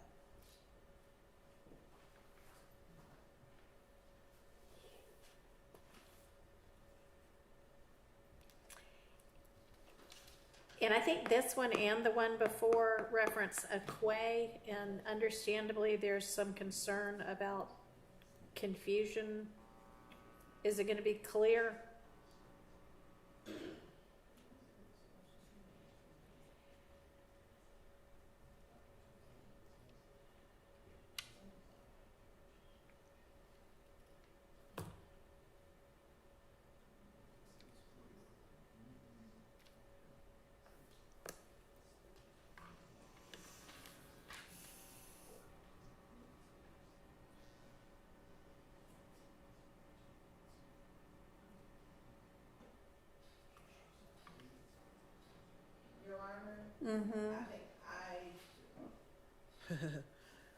And I'll apologize. I must have listened to 512, which is the 2 minute and 40-second call, because they talk about drugs in that call as well. But it looks like I was supposed to look at the call under. The one at 9:41 p.m. Yeah. Course indulgence for one moment. Let me just- No, that's the 502 is also 512, and that's talking about Big Nick's. And that one also says something about not having a drop on people. But we ruled that one, or I ruled that one could come in, but there was a concern about whether we need a 105 with regard to Quay or Qua, which I'm happy to consider. On call at lunch, I listened to the 2 minutes and 40-second call, which is the call right above it. If we could have a The one that says 502? yes, Your Honor, at 6:49. If I could have a brief moment, I can listen to the correct call, Your Honor, so that, I Well, we- apologize. Okay. Don't tell me. Because I talk about the same thing tomorrow.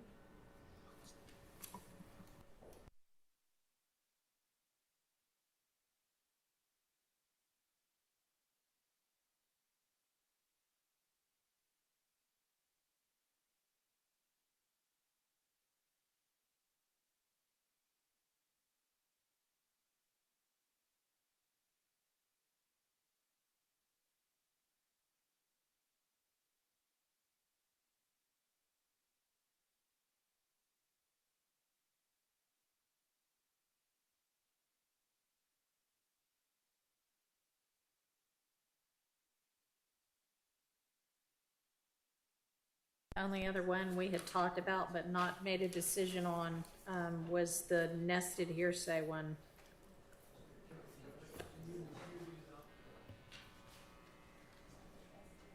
Do we need a quick break? Why don't we all take a quick break?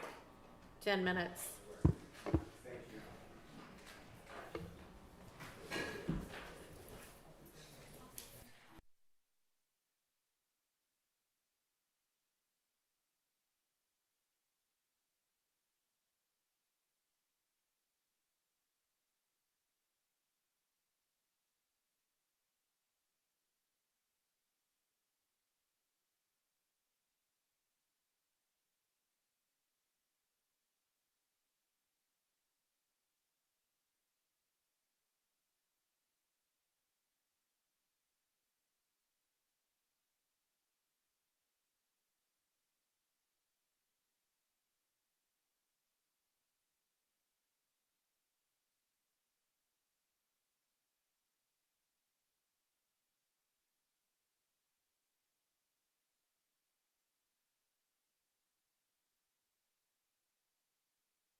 take way longer than 3 minutes.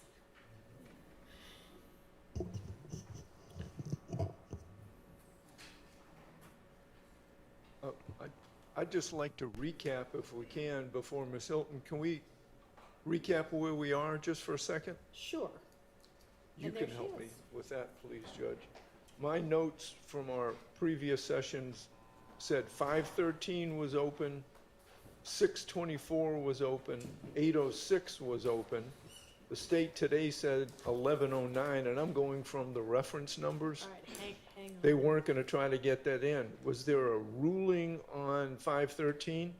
That's what she needed to go back and Okay. listen to again. So that's what we're about to hear from her, whether she's narrowed. Okay, great. And then, okay, so read those out to me again. All right, 513 we're going to deal with right now. Yeah. 624. I had that, my notes reflect that that was open as well. What, Open meaning you hadn't ruled on. we haven't, Yeah. yes, agreed. That's the one that's the nested hearsay, right? No, the nested hearsay, well, Oh, okay. nested hearsay was 2119, that's on the next page. Okay. At least that's the one that, Yeah, you're right.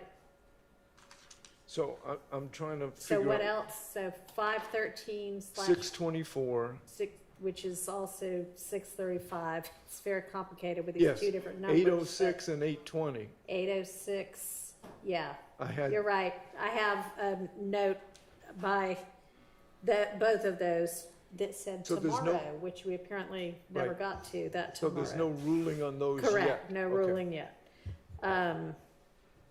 And on both of those, if somebody from the state could listen, I think the question for both 6, I don't know which reference number's which, but 624 slash 635 and then 806 slash 820, I think, was who is the other talker? That's what we were waiting to hear back on.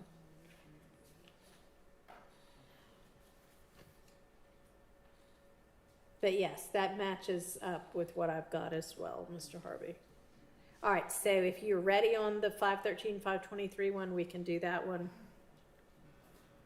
So I can answer the 624 and 806. Okay. We just know right now there's a person named Unc, but we don't know who that person is. Okay. Name, what's the first name? Unc, like they call him Unc. Okay, which y'all knew also. Right. And they don't know who that is. And so are y'all asserting that Unc is a co-conspirator, or you have no idea? No, we're not going to start because we don't know who. Okay, Unc is. and so then is there some other basis under which you're asserting those two, whatever they are, conversations could come in? Just 1 second, Your Honor. Okay. No, 624, 806.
Getting to sorting through the evidence exhibits today.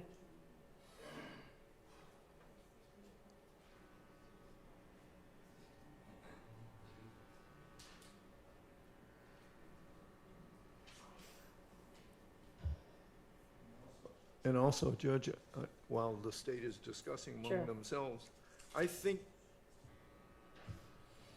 that's almost as far as we got. It is, because we stopped with,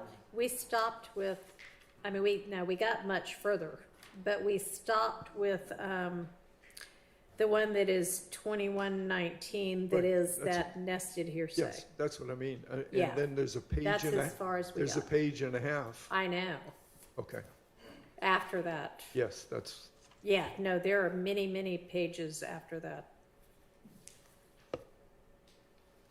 3 pages after that.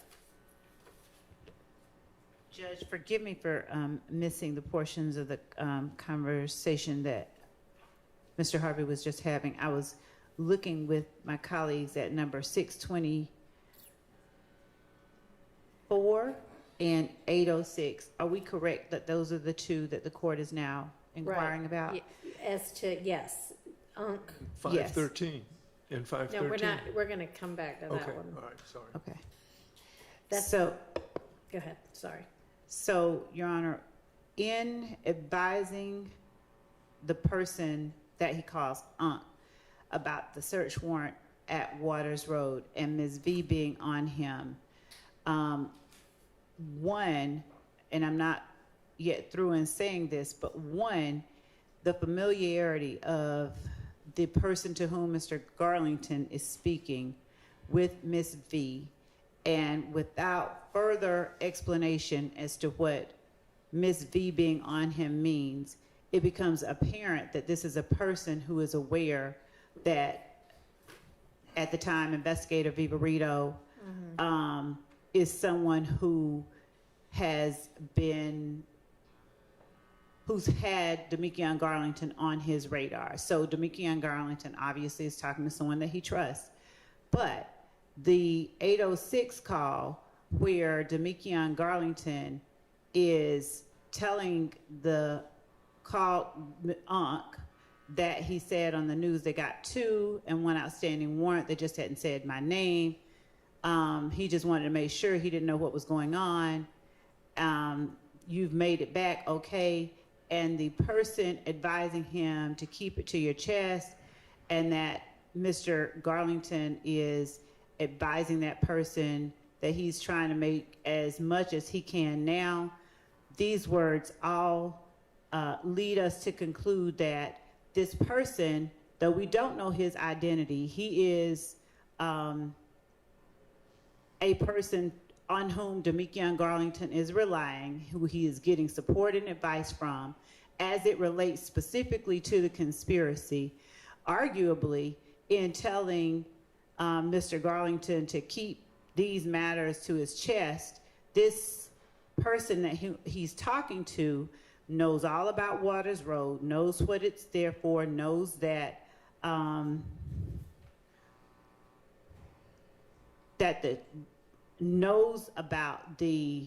likely knows about what was being kept at Waters Road, given that he's not asking, wait, what do you mean?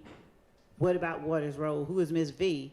So this could be, though we don't know, and we're not trying to assert that this is some person we know is, YSL. This seems like, reads like, he listens like an unindicted co-conspirator, someone that he is relying on and trusting for information and guidance as it relates to his actions in this conspiracy.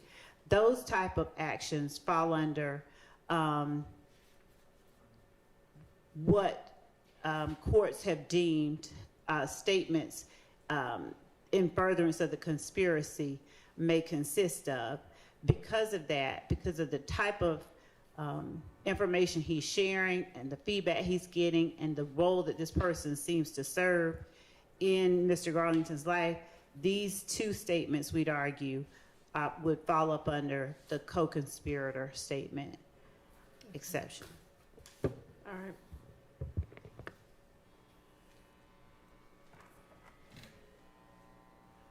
Does anybody need to hear them again? Would you like I don't know. It seems to me that if we don't know who this person is, I don't know. my understanding of the case law, and I don't have it, but I'm certain of it being the law, and I can get a case, is the statement itself cannot establish the conspiracy and the prerequisites of 801D2E. So without knowing who the people involved in the conversation are, and just going by the conversation itself, I don't know if that ever, well, I do know that that could never satisfy the requirements of 801D2E under our Supreme Court precedent and state in case law in Georgia as well.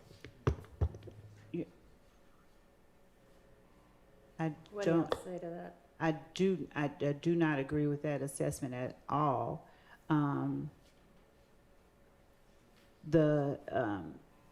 In 502, this is an 11th Circuit case, but United States versus Miles 290 F3D1341 is from 2002. The courts have said in its admissibility evaluation, the court may consider the statement itself as well as extrinsic evidence. To qualify the statement need not be necessary. This is not what Mr. Sharp was putting forth, but it's, I think, helpful. It's exactly what I just said. The statement need not be necessary to the conspiracy, but needs only to somehow further the interests of the conspiracy, Your Honor. And personal knowledge of the subject matter on the part of the declarant isn't required, but it talks about the statements of unindicted co-conspirators. Specifically, Your Honor, I think All right, we know statements of unindicted co-conspirators Right. can come in if they otherwise qualify. What Mr. Shard is saying is the, conspiracy and it being in furtherance can't be established by the statement alone? Is that what you're saying? Correct, Your Honor. I haven't seen It that. can't bootstrap itself, and right. I'll get you the case. So, All right, Your Honor, he'll get us a case. So- and we'll take it up. I'm reading It's not from, in the statute. Yes, it is. The statement must be considered, but does not by itself establish the declarant's authority Your Honor, under the existence or scope of the relationship or the existence of the conspiracy or participation in it. Your Honor, I'm reading from United States versus Rivera, Okay, and I'm reading from the Hang statute. on, don't talk at the same time. Let me pull up the statute. That would certainly be the easiest place to go to if it answers the question.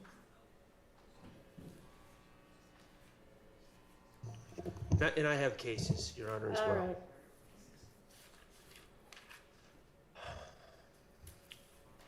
Give me a second.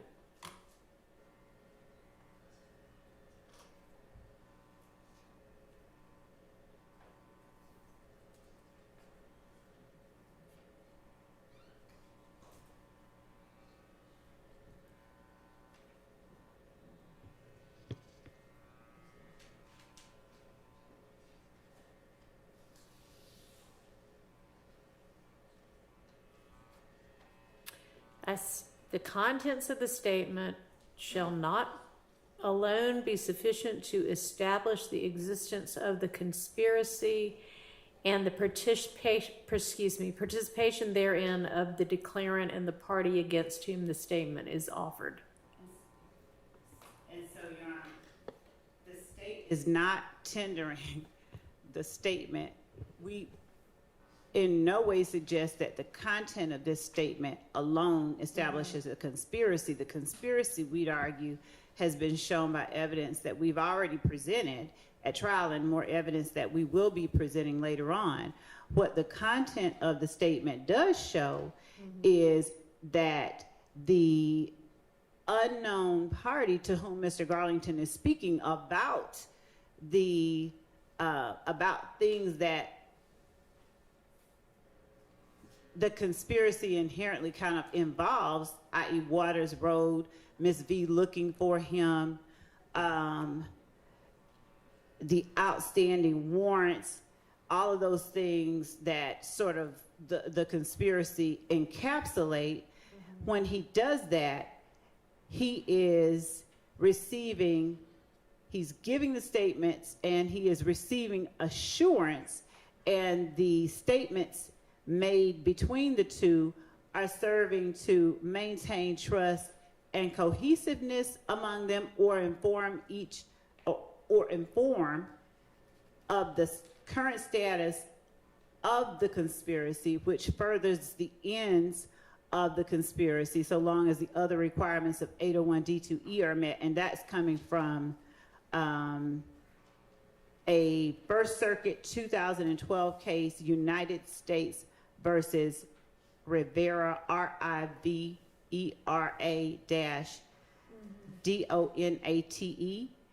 at 682 F 3rd 120. Especially when you hear, given everything Mr. Garlington is saying, I mean, he's literally just telling the guy, like, you know, Miss B is on me, blah, blah, blah, blah, blah. And of course, the court and anyone can listen to it. But he just wanted to make sure, you know, he didn't know what's going on. You made it back okay. The man is saying, keep it to your keep it close to your chest. And Demikian is then saying, I'm trying to make as much as I can now. This particular case that I'm about to point out is a Third Circuit Court of Appeals case, so it's not anything that the court has to follow. It's just sort of instructive, but it does speak to the United States versus Lignelli, Lignelli, and the site is 660 Fed APPX 118. It's a 2016 case. There, the court found that a statement made by an unknown speaker could qualify for the co-conspirator exception if the government establishes that the speaker was likely a member of the conspiracy alleged. And in United States versus Helmel, which is an 8th Circuit 1985 case, and Helmel is spelled HELMEL, and that site is 769 F2D 1306 at 1313. What Lignelli says, or cites Helmel for, is the parenthetical, what is essential is that the government show that the unknown declarant was more likely than not a co-conspirator. And I believe that the prescriptions that were described earlier regarding the statute alone, the statement alone being used to establish a conspiracy is not one applicable here. Okay. All right, can I hear the statement again? It's been a while since I've heard it.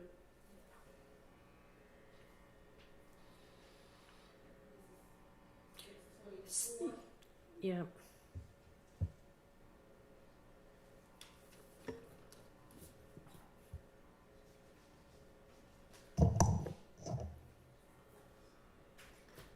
And Judge, just so that the court is aware, since we are researching in real time, there's a notice at the front of Lignelli that says not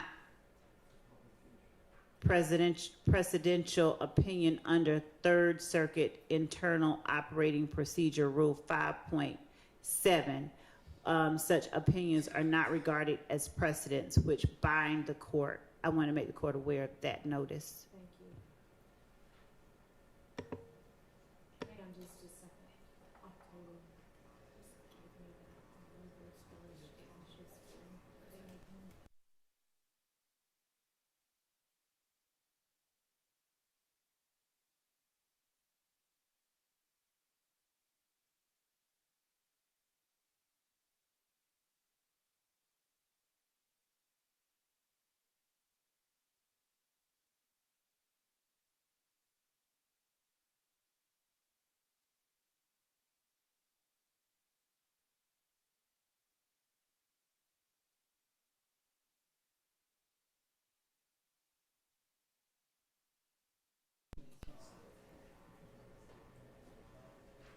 What that? What's going on? Where you at? In the apartment? You got your family? Hell nah. Nah, I got my shit. Just got down. Wasn't. So no folk got down. Where the hell you at? I finna pull up. The meat on white out there. Yeah. Nah, everybody out here though. I ain't got no fly. I been got just chilling, trying to see these folks on. You said you trying to do what? I said I just been chilling, trying to see what these folks on before I get another fly. What? Yeah, man, fuck you. Nah, cause them folks just got down, man. That shit, them folks, they hit the spot today, went in there, but still, just like, boy, Miss V, boy. Yeah, I know they really hit that bitch. Yeah, but now I just feel like Miss V on a nigga, boy, so I'm really trying to move cautious. Well, definitely. You know that wrong. Yeah. And she saying y'all, she know, well, you know she on y'all. Who all you say out there? Big regular, big, zoo them. Big out there? Yeah. Alright, here I come. Alright. Yeah.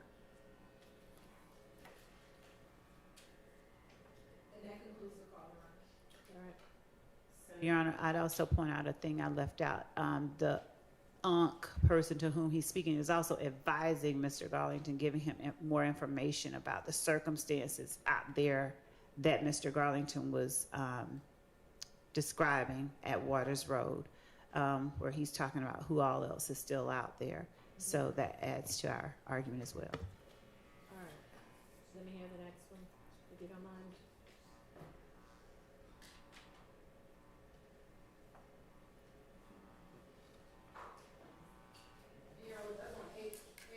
Yes.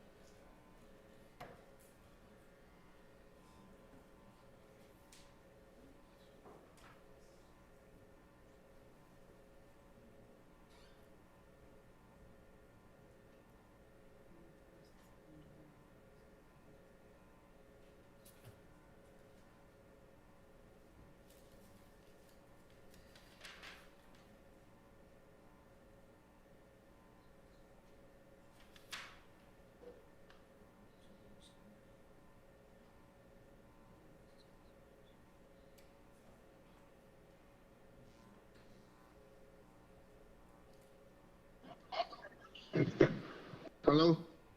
Hello? What going on? What's up? Hey, what's up with you? What happened? Who is that? That Oh, my bad. No, look. I just seen the news. I seen the news. They said the two they got, and they said the one they got on, outstanding one. They ain't say my name. okay. Yeah, well, I just still. Well, I said I just want to make sure. I don't know what's going on. yeah, you know I'm back though. I just really let you know 2 hours back. Yeah. Oh, you don't made it back? Yeah. Okay. Yeah. Well, shit. You just keep that shit on to your chin, really, and hold on to that paper. Yeah, that's what I'm doing. I'm just trying to make as much as I can, Yeah. Exactly. Right down I'm here though. I'm gonna let you pull up on me. Just got down, answer the phone. All right. All right. And if the court notices, I think Mr. Garlington does not even start giving details until he's reassured that it's UNC, who of course then tells him, you just keep that close to your chest, and so forth. So I think that both of these calls make it apparent that this person is giving information that serves to reinforce the underlying purposes of the conspiracy itself. They're providing reassurance.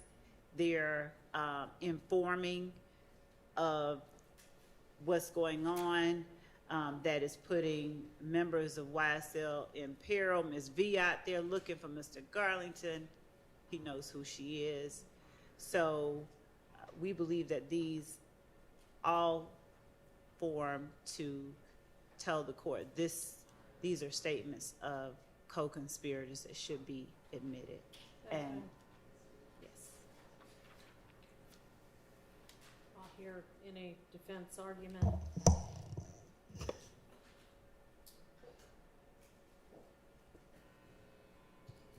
And Mr. Sharp, I think with regard to, and Mr. Harvey, the issue of the statement alone can't establish the participation of the declarant.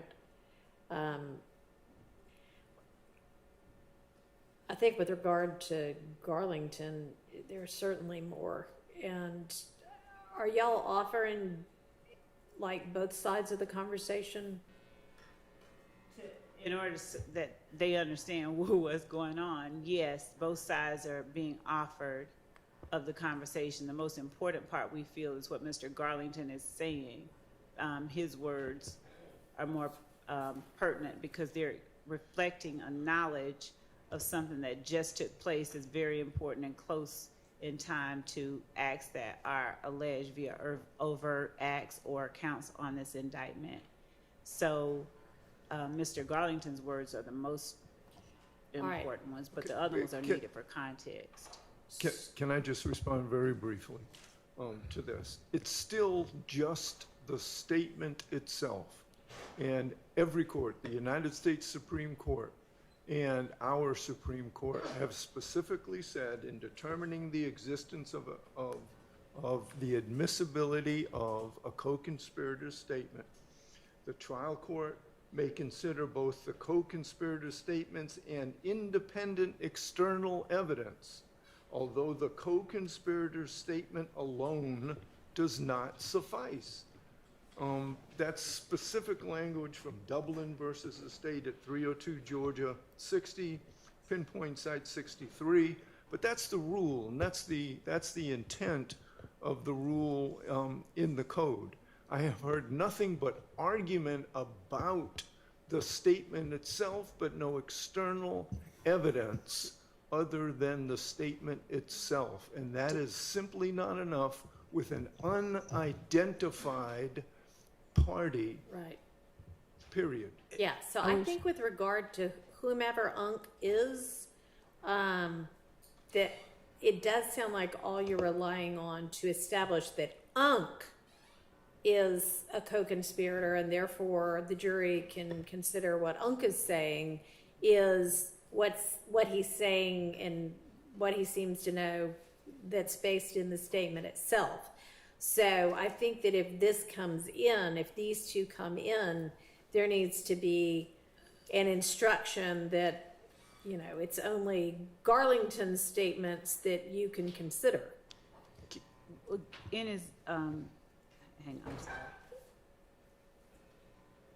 In as much as Unks is providing context to what Garlington's statements are,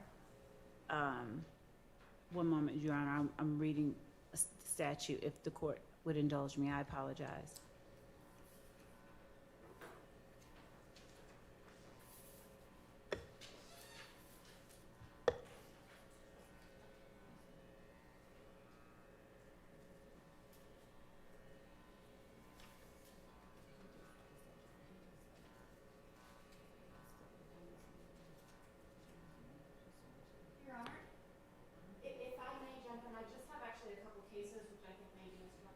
All right. Can you wait just a second? Because I think Ms. Love's trying to absorb the statute right now.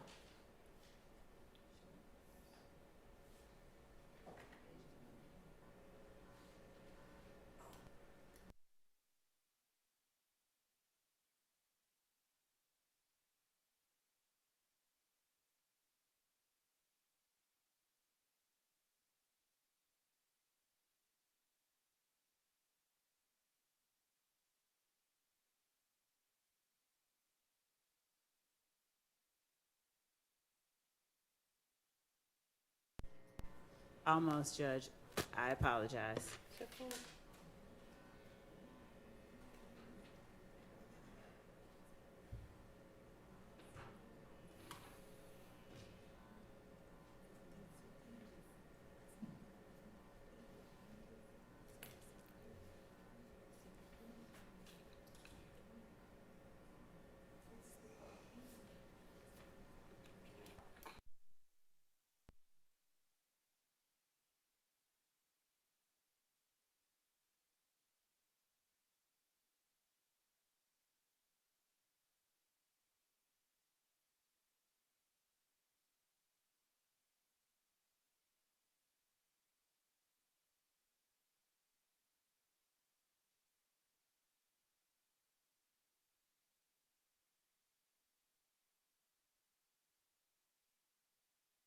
Making sure that I'm reading the right area. It's the portion of the statute that says the contents of the statement shall be considered, but not alone, sufficient to establish a declarative authority under paragraph C, which is not applicable here because we're not talking about D that. is not applicable, and then, yeah.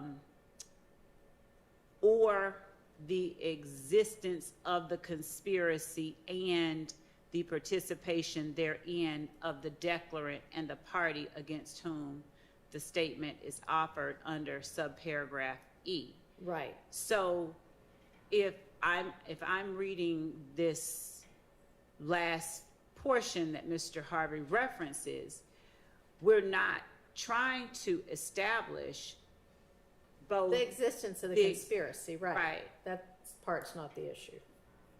and the participation therein against of the declarant. That declarant being Unc. The Garlington statements are one thing. I mean, y'all have other evidence that Garlington is a member of this conspiracy, but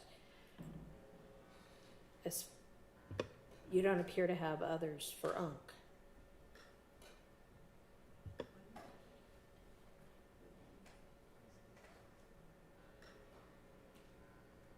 So it's not, and I hesitate to say it, but it's not so much Unc's statements that are important. Unc's Right. statements are the ones that give context to Garlington's statements. And so to the extent that you need to hear what Unc is saying so that you know what Garlington is responding to, that part is important. So to the extent that I guess an instruction that Unc's statements, you can consider them for context for Garlington's statement. I mean, I'd have to work through that, but Alright. my reading of it is that the declarant of concern is Garlington, and we're not really that concerned about Unc. Well, you might not be that I concerned know that. about I know Unc, that. but if the jury's going to hear it all, then why don't you look at both of those portions again and see if there's some way, if it's Garlington's that you need to have just Garlington statements come in, and if not, what limiting instruction would be appropriate. I appreciate the opportunity. We will. Thank you. All right. And Your Honor, I was never able to verbalize, maybe for the record, maybe to persuade the court, Okay. about why I didn't believe that Garlington's statements were admissible under 801 D2E. Okay. And my argument, I think the fact that we don't know who Unc is important, because certainly knowing who the receiver is, knowing who Garlington is speaking to, would better educate us as far as whether his statements are in fact in furtherance of a conspiracy or not. And at least the second call, he seems to be calling Unc and just saying, "Hey, I heard I have a warrant. You know, what should I do?" And Unc seems to say, you know, just stay safe and get money ready for a lawyer. But it seems that Garlington is concerned about his own legal troubles or the possibility of being charged. I don't really find that as furthering any conspiracy. That seems to be concerns about himself and his legal future and his and concerns about being incarcerated. But I don't view that in any way, shape, or form as furthering any conspiracy. And especially since we don't even know who Unc is, but you know, me calling, if I was involved in a conspiracy, me calling my literal uncle, who I reach out to for advice, and him saying, hey Max, if you think there's a warrant, you know, start getting your money ready for a lawyer and, you know, stay in the house. I don't know how me asking my uncle for advice would be furthering any conspiracy. So I don't believe that Garlington's statements, at least with that second call, meet the requirements of 801D2E.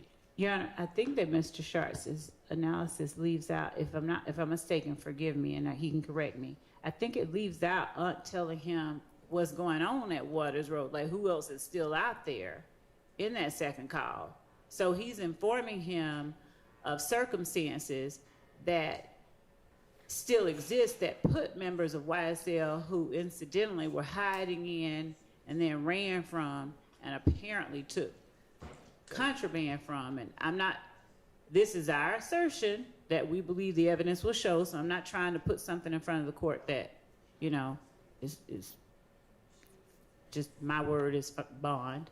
But Unc is advising Garlington about circumstances that continue to place YSL members in peril.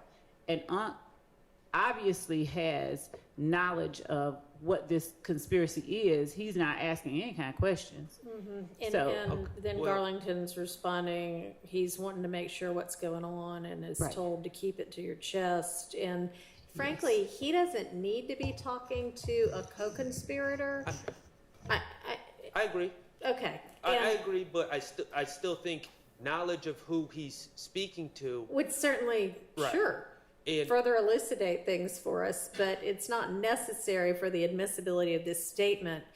I mean, this, I think, would come in under, I can't remember the name of the case right now, but the case that's, I think the state cited where, you know, somebody's getting support from their girlfriend or something about, you know, how to handle the fact that somebody might be on to them. It's not exactly the same, but it does sound like, frankly, it sounds like this is somebody who knows a whole lot about what's going on at Waters Road, and they're sharing information in order to stay hidden. I don't think. respectfully, so this is the day after the Waters Road shooting, so this is not while Waters Road is in practice. And he says, I'm pulling up, and I think a very common sense reading of what was said there is he's pulling up to where Unc is and wants to know who's at Unc's house. The state keeps saying, alerting about who's at Waters Road. That's not the way I hear that call at all. Your Honor, the court should also be aware that this is the day that police go to search Waters Road. And I think in another call that the court heard on in our previous hearing, they find that the sticks were removed, like they took guns and stuff out of the Waters Road the night that they were there initially just to check on the occupants, and nobody was willing to come to the door, but they found everybody hiding in cubby holes and stuff. And so in subsequent calls, I think the court heard last time that they didn't get the sticks that were in the attic or wherever it was. And now Unc is talking about, my reading or listening to it, Unc is talking about who's still around, and Mr. Garlington is talking about Miss B. I think whether he's saying who's still at Waters Road or who's at wherever he's about to pull up to. I just want to make it clear for the record. This is not the day, to my understanding, that Waters Road was searched, okay? And the state, I would love to hear their evidence, whoever Unc is, that he was at Waters Road on that day, because it doesn't exist. He's talking about where Unc is, and I'm pulling up to you, and who's over at the house, which is not furthering any conspiracy. But, I understand the court's ruling, and I just want to state that for the record. All right, thank you. Your Honor? Yes. I do just want to bring attention to one case. This, I don't know, perhaps frames it in a bit of a different way. statements are admissible when the state establishes a prima facie case of conspiracy independent of the co-conspirator statement. I think looking at this, if we look directly at that standard, let's take out what the statement is. What evidence is there to make a prima facie case? Nothing. And the case I'm relying on for that is Williams versus State, 293 Georgia, 750 from 2013. There's another case which quotes the same language. It's Newer Franklin versus State, 298 Georgia, 636, 2016. And in both of those, they go on to discuss some of the other independent, separate, apart from the statement evidence, which did justify using that co-conspirator exception. But here, where we have no information about Unk except his name is Unk, I don't think the state can make that prima facie showing. I don't either. I mean, I think that with regard to Unk, there's not enough. So that's why I've directed Ms. Love to figure out whether she can either get in the Garlington statements without Unk statements, or if not, come up with some appropriate limiting instruction. And we can do that, Your Honor, and just as a matter of the prima facie showing of the conspiracy itself. Yeah, no, we're not dealing with that. I get that, and there's enough to show that Garlington is a co-conspirator and that there's a conspiracy. This Thank is you, just Judge. with regard to Unk, as far as I'm concerned. So let me write myself a note.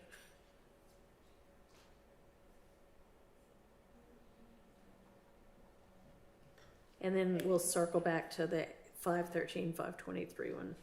Thank you, Judge. And this case that Ms. Abbasi just cited, does the court mind providing that site one more time?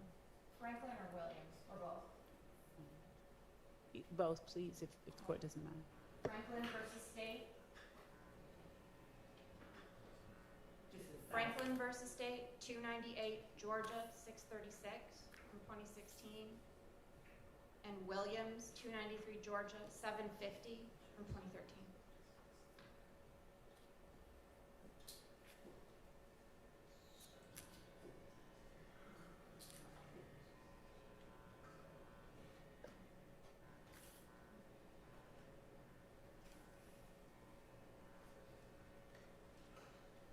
Thank you.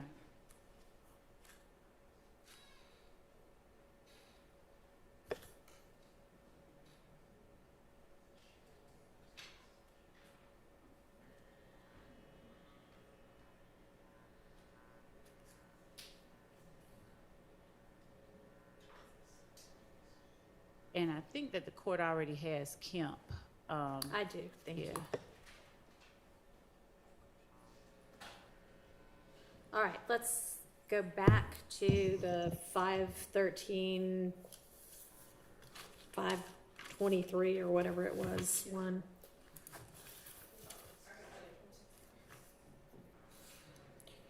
So the narrowed version, that's what you were gonna do, was figure out. So it appears the narrow version is going to be from roughly 34 seconds. Yeah, there's about 3 sections around, so I'll play. The first will be from 34 to 354.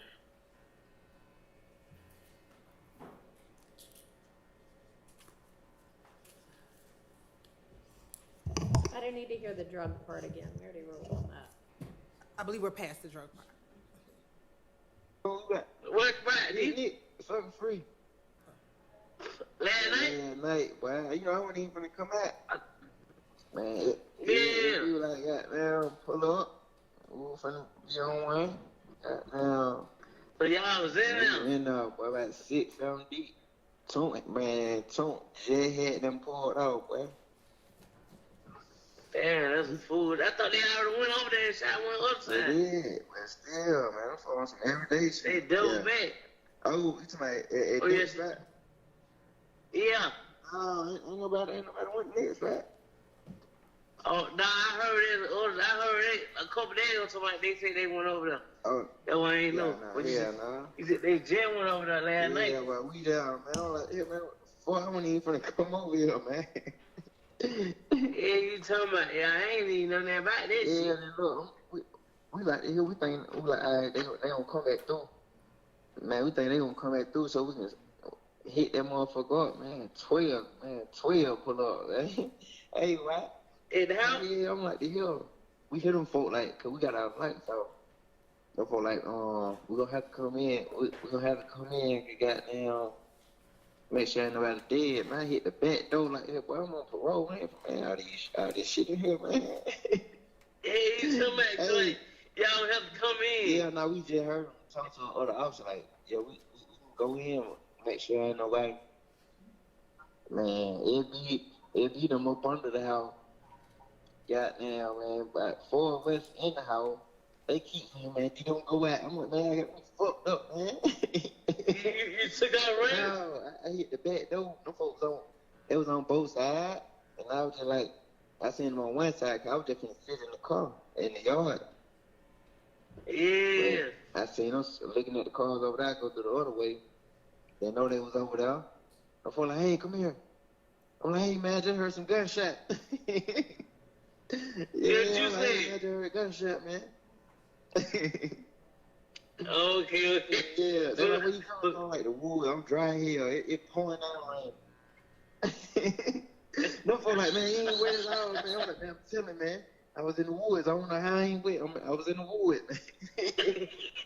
But I ain't no savage. Man, what? Y'all check that house, man. Them guns. I went in there, boy. Hell no, I ain't got nothing to do with They that still house. went in there, though. They checked that. That was good, boy. It be safe. Oh, they ain't searched. They'll make sure. They just looked They'll around. make sure nobody dead. Yeah, so when nobody know when they went in? Yeah. They found now. Goddamn, look Quay and another name. Okay. Yeah. I'm like, hell. Where they at the house? Yeah, from the pop out for Colt on Colt. They got a little video shoot. And we'll stop it here. We'll fast forward to the next relevant portion. And we'll say, Your Honor, Little Quay is not either Mr. Nichols or Mr. Huey. That is Quatez Arnold, who was at the house during the shooting. Are y'all going to stop and tell the jury that? That will come out through Investigator Viverito, who was all in the house prior to this call coming in, because Investigator Viverito will testify as to who was there when it occurred. But we've always established, even when we did the motions hearing, who was at the home, and it was never Mr. Huey or Mr. Arnold. And so that will come out. Well, couldn't you just stop it 3 seconds before that Little Quay part gets said? Right, and we can either remove it, or we can do a stipulation so that it can be, so the jury can hear it in real time, so that the jury doesn't develop. Okay. Yeah. Because I mean, Viverito may not be coming till sometime later. This call is coming in through Viverito. Okay, So none of this. Regardless, I think a stipulation. Yeah. This is not either of these people that are on trial would We'll cover be that. safer than, if you can either do that or you can take that part out. Yes, we can do the stipulation and ask her. And I mean, we all agree that it's not either of these individuals. I have a solution. Don't play it. Don't play it at all. Yes, But because it's important to Little Quay. It's two parties giggling and laughing about what happened at a prior event. There's no informing anyone for any purposes I of know. further any I- conspiracy. It's just spilling the beans. Your Honor, and and giggling. I would say, though, that Quatez Arnold is important because that individual is in a previous video that we have with Quarmavius Nichols that's already in evidence with Quarmavius Nichols. But just because something's important, just because something As to who all was at that house, right? Right? Hello? I'm sorry, you are gonna have the detective testify to that person being at the house anyway? Yes.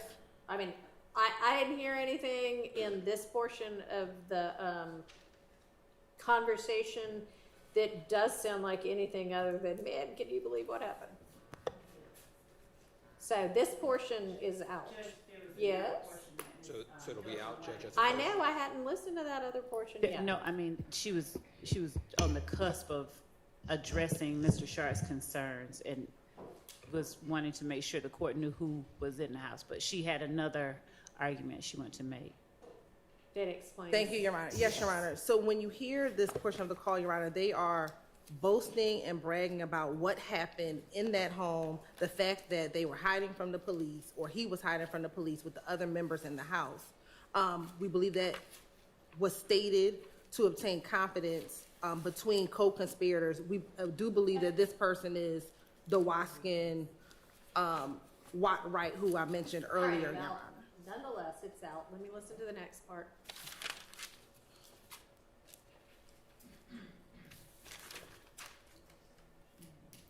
The next portion starts at 4:18, Your Honor.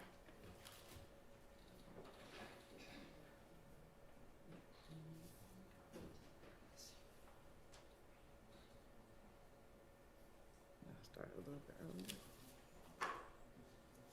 Too much going on, oh yeah, nigga got to see what's going. They took nigga get up on the bridge in the Ville. Yeah, I heard. Yeah. Yeah, I heard.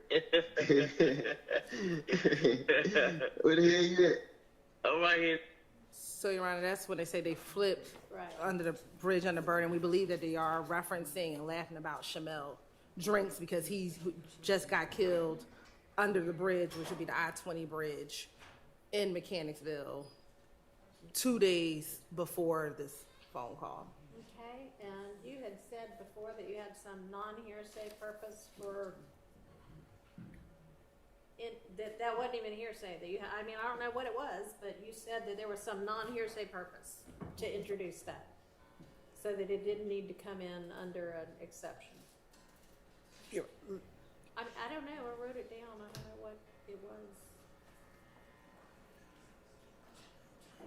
I got it.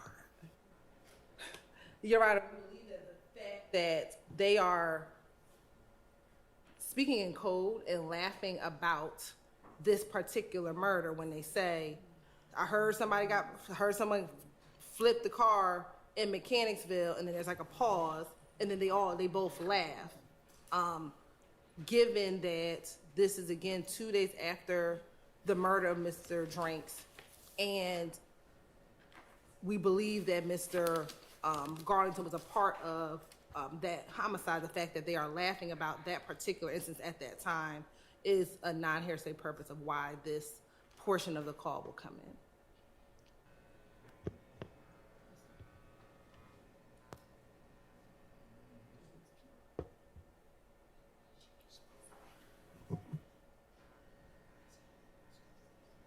I'm gonna exclude that. So that drug part that we talked about before is the only part of this conversation that is gonna come in. And there's one more portion, Your Honor, I believe this is the portion that Mr. Steele referenced earlier today.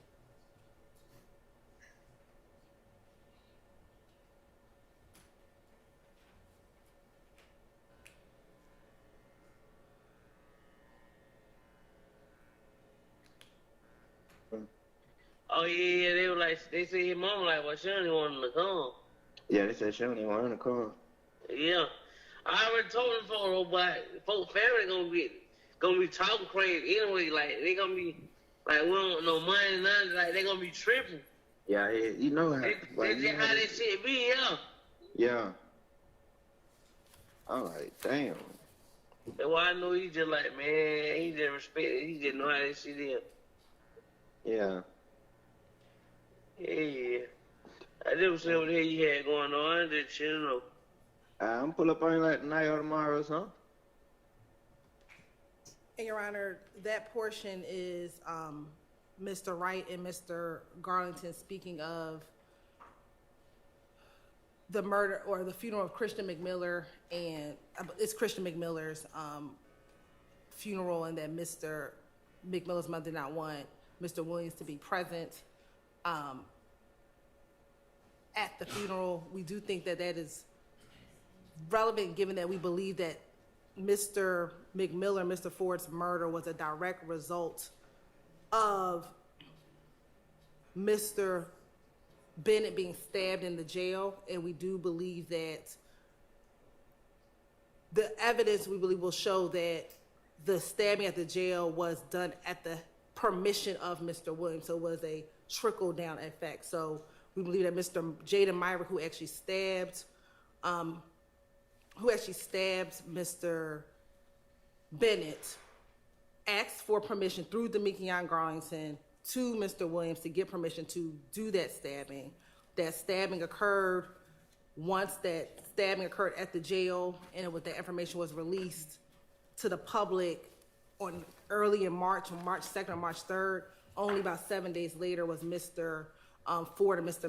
McMiller murdered by YF and Associates, and then the other murder happens with Mr. Drinks after that, Your Honor. And so the fact that Mr. McMiller's mother does not want Mr. Williams at the funeral, I believe, is relevant to show that there is a belief that he is the cause of the murder of Mr. McMiller and Mr. Ford. And Your Honor, in addition to that, I see the question, I'll be quick, but Judge, the fact that he is bragging about what we believe to be the murder, and that he is informing the person that he is talking to that they were going to come back and they were getting ready to light them up, we believe falls under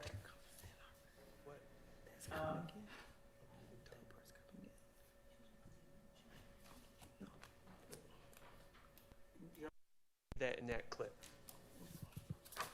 So It was- about That the part is funeral coming. is The definitely funeral is out. not If there's some other part where somebody. That's the first part, Your Honor, I think is coming in, that you allowed to, my understanding is everything from the drugs to everything before Little Quay can come in, when we talk about what it, No, or, no, nothing from this call is The coming in. drug part is the only part that can come in. but Your Honor,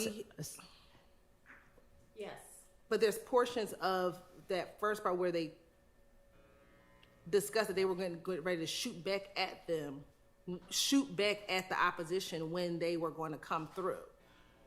And So earlier in the call, When they're talking about shooting up Big Nick's, is that this part? right, so before, And being surprised nobody got hit?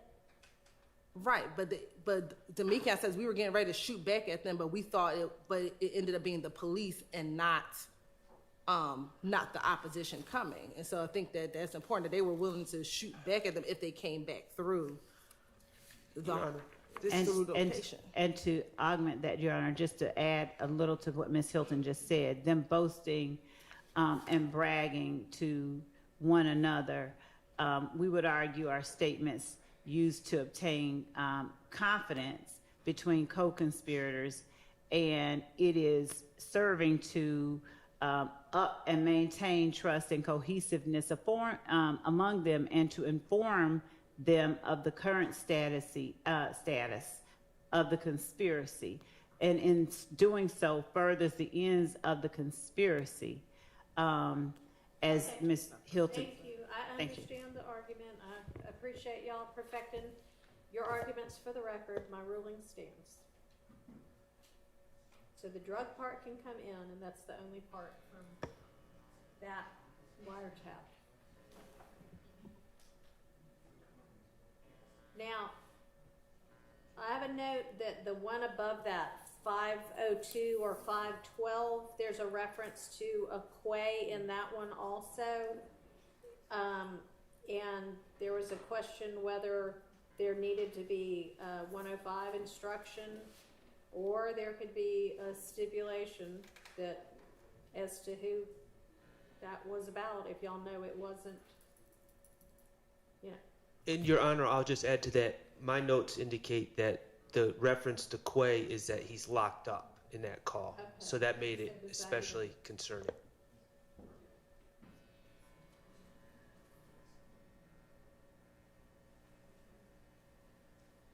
Do y'all know who was being referenced there?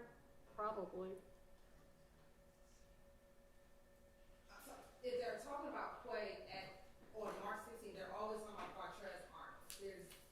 That is who was at 2380 Waters Road.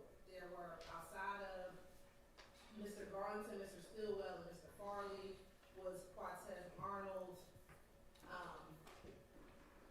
young man whose name begins with a K that's escaping me right now, and one other individual.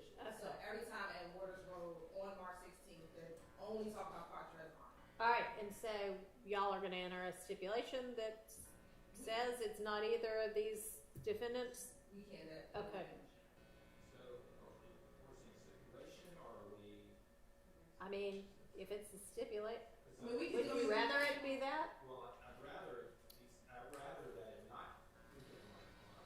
I can't hear you. I'd rather that it not come in because it's an assumption, Your Honor, that they're saying we believe, we think that it's Martez Well, Arnold. no, And there's- it's gonna be a stipulation that it's not either of these defendants. And again, Your Honor, we intend to introduce testimony through Investigator Viverito, who was at the house when she arrived, along with the responding officers. Okay. We'll talk about who was detained on that day. So is it gonna be a stipulation that it is whomever Arnold, the Quay referenced in here?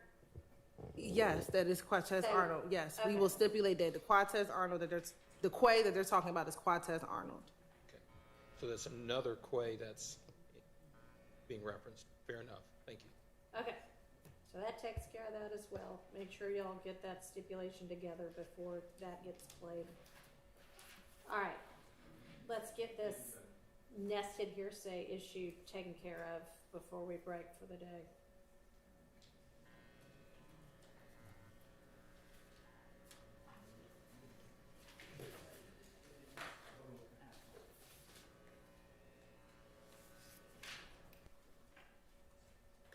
Judge, can I ask how inclined the court would be to entertain a request to do the nested hearsay not today, but on another day? Why? Because I want to make certain that we have our most cogent, succinct, and clear argument for the court, because we're going to get one go at it, and I want to make sure that we do it properly. Well, hadn't y'all already briefed it? Judge, we have briefed something similar. That's what we were looking for earlier. But I don't want to read a brief to the court. I just like to give about 4 lines to the court if I can, if the court would indulge us and allow us to just argue it on a different day. That particular one, because it has layers, and I want to make certain that we say it clearly and quickly. I couldn't hear. Are we just saying, hey, I need more time because I haven't briefed Sure. it yet? No, Judge, I'll be clear, and I'll say it loudly enough for everyone. We are asking to be allowed to make this argument on a day different than today. That is it. Please. And Thank you. the reason is? And the reason is we would like the opportunity to make certain that our argument is as concise as possible. We don't want to be trying to read a brief and distill information. We have briefed a similar subject. We would like to respond more clearly than we believe at this point we would end up doing today. Well, the state has already sent what they thought was the issue to the court, which was 2 pages from a brief that was filed in November of 2023, maybe? No, 2022. And that was in response to Mr. Copeland's statement. So the state has had plenty of time to come up with this. And you know something? We've been asking since December of 2022 for the unindicted co-conspirators. They were supposed to have been given to us well over a year ago. And now we get in here and unidentified people are being identified now as unindicted co-conspirators. And no, I object to any additional time because we got some unknown person referenced in this phone call. And I don't want to hear anything about, oh, well, now we know who the hell this guy is. Now we know who we're referring to. And now we know that this dude is an unindicted co-conspirator as well. And I don't even know whether it's a dude. So let me undo that reference. And I apologize. And the unindicted, the whomever it is that's unknown that you're referencing is Rel? Yes. Or what yes. sounds like Rel? Yes. So Judge, I'm sorry, we got the 9:30 PM Monday, 9/9 supplemental brief by Mr. Harvey, and we want to just address everything and be concise. That's all. Okay, and you know, you all have had this for a couple of years now, and you indicted it, and you've had this wiretap. All right, you don't need to be talking to her. So, I mean, I think your biggest sticking point is probably the fact that some of this is only coming through Rel, and we're probably going to have the same issue we just had with UNC, which is, unless you're going to be able to tell us more, it's only this statement that is going to be able to establish anything about, and obviously Rel is very knowledgeable about what's going on, or they wouldn't be talking to Rel about this kind of thing, but that's only the statement that establishes that. So if we could be allowed at the same time that we address, that we provide the court the additional information the court said it'll allow us to do on that one, the call, or if we have to do it before, I'm just asking for an additional time to address the last call, just this last one. Okay, so I haven't given you any additional time at this point to do anything about the UNC call, right? That's out. No, it was out. I thought that the court had said something about redacting, and if there... Right. Yeah, yes, figure out a way to, yes. Okay, I'm sorry, I misunderstood you. I mean, honestly, I'd like for us to do, what do you want, to just skip over it and move to another one? Yes, if we can, and then come back. Well, we certainly have 3 more pages to get through. Have y'all looked to see whether you really want, or you really feel like all of what's in this is necessary to establish different issues? I'm sorry, yeah. It is 3 pages. Have y'all done that yet? Could the court repeat the last part? Yes. So we still have 3 more sheets worth of this printout that you gave us, which is probably 10 calls or so a sheet. So maybe 30 more pieces of a call. Have y'all taken a careful look at that to see whether you really need all of this to establish the issues in the indictment? Because, I mean, this is going to take a long, long time to get through. And so obviously, Your Honor, we are trying, as the court, as we go on, to pare down where we can, as much as we can, but at the same time, keep defense apprised of things that we may use so that there's no argument that we didn't. But we can look at it some more. I'd like for y'all to start making some decisions about, oh, we're not going to use this. So have you done that evaluation yet? We on a lot of others, these were the ones we said we wanted to use. So yes, we can do that more. Okay. And as it relates to these that the court has in front of it, Your Honor,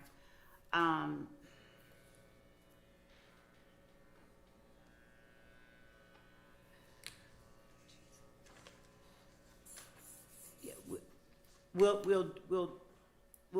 give it another pass. Okay, we'll give it another pass. Appreciate that.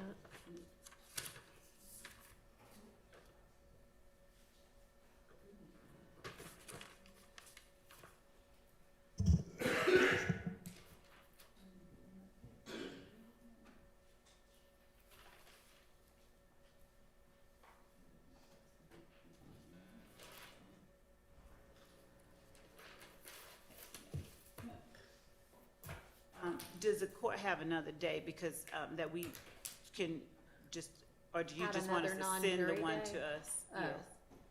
Yes. I mean, can y'all get that done by Monday too? Or no? My team is saying we're gonna, I mean, I'm asking.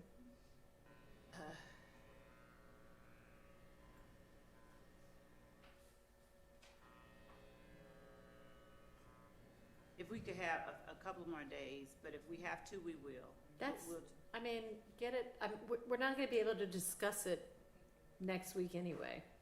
So, and then next. get it done So, by the 20th.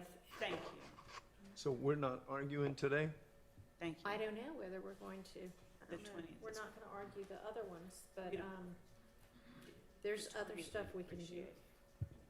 No, I meant the The, call 2119. We're not gonna play 2119 prior to the 20th, so we, appreciate that. so, Mr. Harvey, I guess that your brief that you filed is so impressive and intimidating that they want some time to be able to respond to it. Just agree to it because it's right.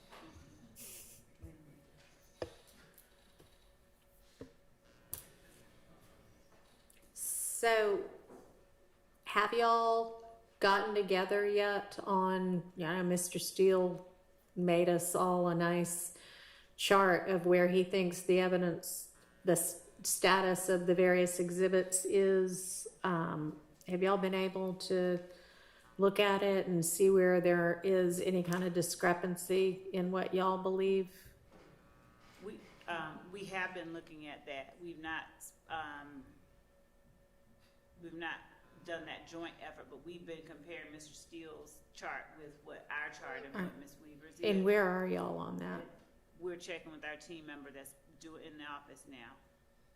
Okay, because had I walked in here at 9, dealt with the 2 Rule 22s, and then said, let's hit the exhibits, which I told y'all by email several days ago is what I wanted to do today, would y'all have been ready? We would have had that person over here to be arguing that. Okay, so that answer sounds like, Master exhibit list, Your Honor, Okay. and that we can forward that we believe is up to date. And we can take some time, with it over the next couple of days to go over that with any designated person from the defense, but we can forward the master exhibit list that we have that we believe is. all right, y'all exchange that and copy Ms. Persfield as well. And then y'all get together to narrow down where there might be disagreement on the exhibit list. Yeah, because it's gonna be a bear and we can't just put it off until the end. We need to be doing this a few times as we go along. Okay. So, y'all, Mr. Ryan's crowd is gonna get together on whatever else that evidence might be and where there might be disagreement. The state's going to get us a list by Sunday, narrow down, and we'll have conversations based on that. Okay.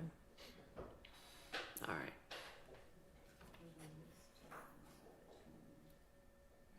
And y'all are both gonna get me briefs by Monday, I think is what I said, on the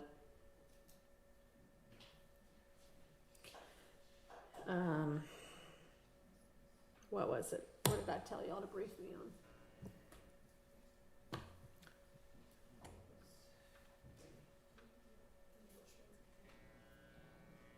Anybody know? I believe we were supposed to. Yes. Over, whether or not It was over something X. else. Yeah. Whether someone in jail, whether it ends the conspiracy, was that one? Well, somebody wanted to do that a long time ago and never did. Your Honor, I think the other one was whether or not an over act not listening indictment could solely be the basis of a conviction on count one. Okay. But you abandoned that. No. You think that it's something not charged? Is that what we're going to research? Yes, that's what An was one. overact that is not listed, not a count charge, but an overact not listed.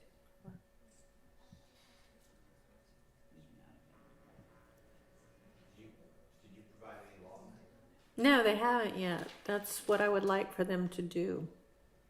Okay, that was the Monday one? That was one. Okay. Judge, with respect to that, would we be able to wait for the state's brief and then respond in kind if they're able to find that, versus us just arguing what the Constitution says to begin with? Sure, you can wait on that. Thank you. And then, okay, I guess if a prior conviction, which Mr. Ryan's murder conviction is alleged to be an overt act, were y'all going to brief me on whether and how and if that needed to have any kind of a limiting I think that instruction? would be a smart thing to. Or was I just writing that down on my own as an issue? No, I don't. I think that we had earlier Okay. today we had said that his conviction, that there should be a limiting instruction as to his conviction. We had not fleshed it out or anything, but Okay. I think it does bear some addressing. I think so too.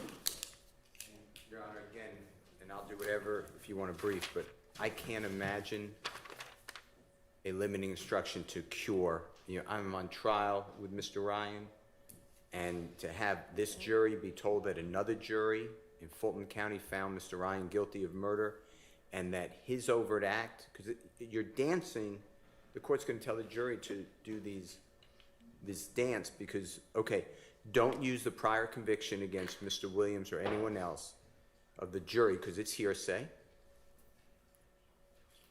But you can use it against Mr. Ryan somehow. But then it's an overt act against Mr. Ryan.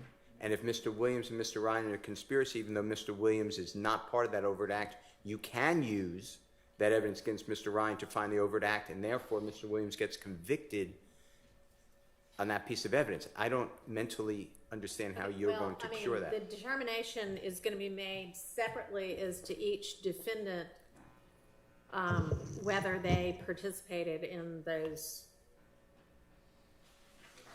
And Your Honor, I think Overt that acts. the conviction Right, so- itself, the issue of the conviction, not the act of the murder, not the evidence or proof of him having convicted the murder, just like we've had to present evidence of other overt acts that were external to the conviction itself. And you're presenting that evidence anyway, Right, that he right. committed that murder. Right, yes, Your Honor. And so the conviction itself, and by conviction, I mean the certified Right. isn't the overt act, it's the actual murder that we are putting up evidence of that we. Right, but you're also wanting to put in the certified copy of the conviction of Mr. Ryan for that overt act, right? Right, and that's what we were Right. discussing with the limiting instruction. Right, that's and so there is certified. a danger, or it gets complicated about how to tell the jury what they can do with that evidence. And Your Honor, I think.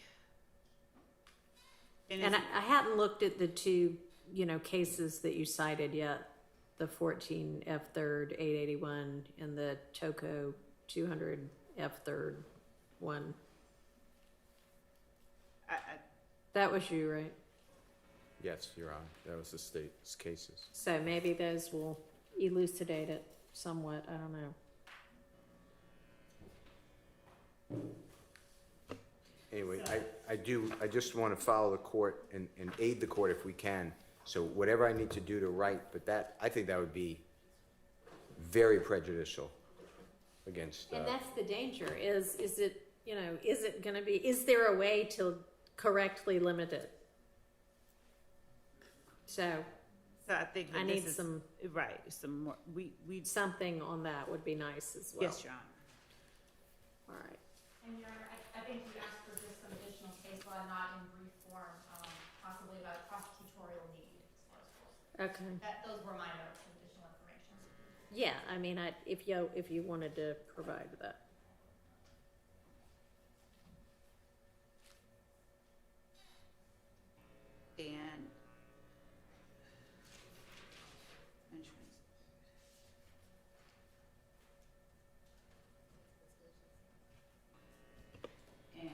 And then you'll get me the hard copy of the in-camera material by Monday also.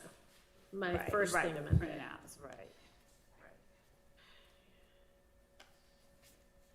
And when we're discussing the prosecutorial need for the intrinsic acts,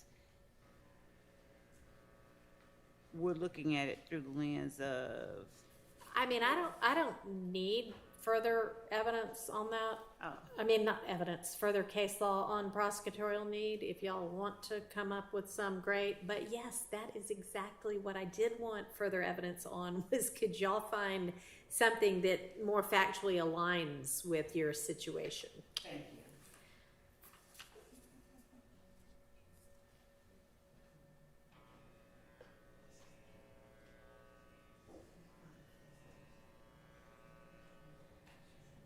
And obviously that one, y'all were gonna file at the same time, because you can find case law that factually aligns and says, no, it's out.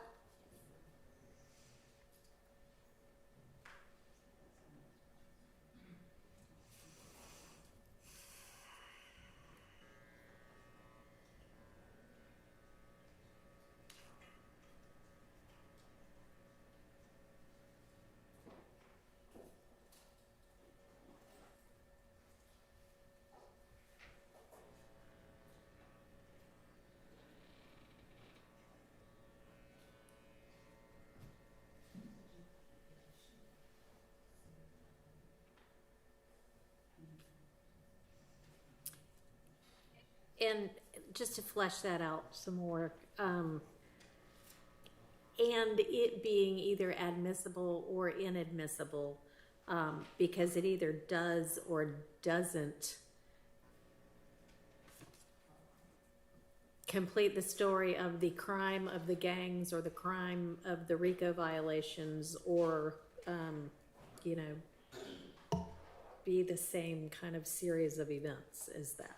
Because those are the only two that it might come in under. Right, it has to, right. Okay.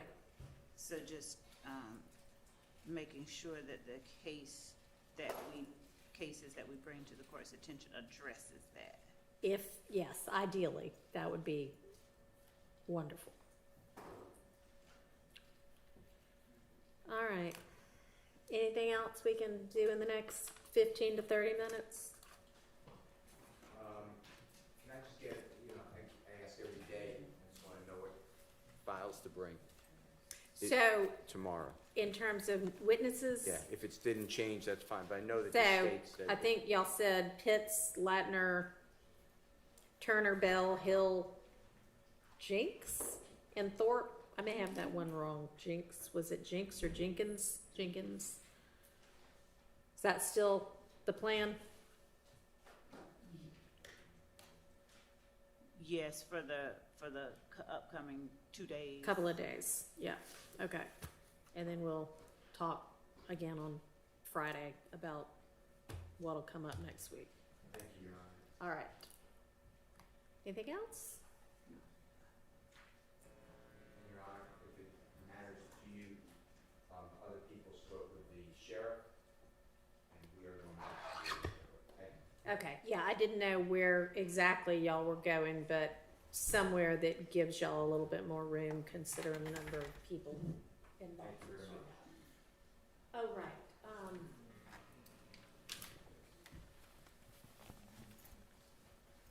I'm sorry, I don't mean to just point at you, Miss Borden. Yeah, come on up to the podium.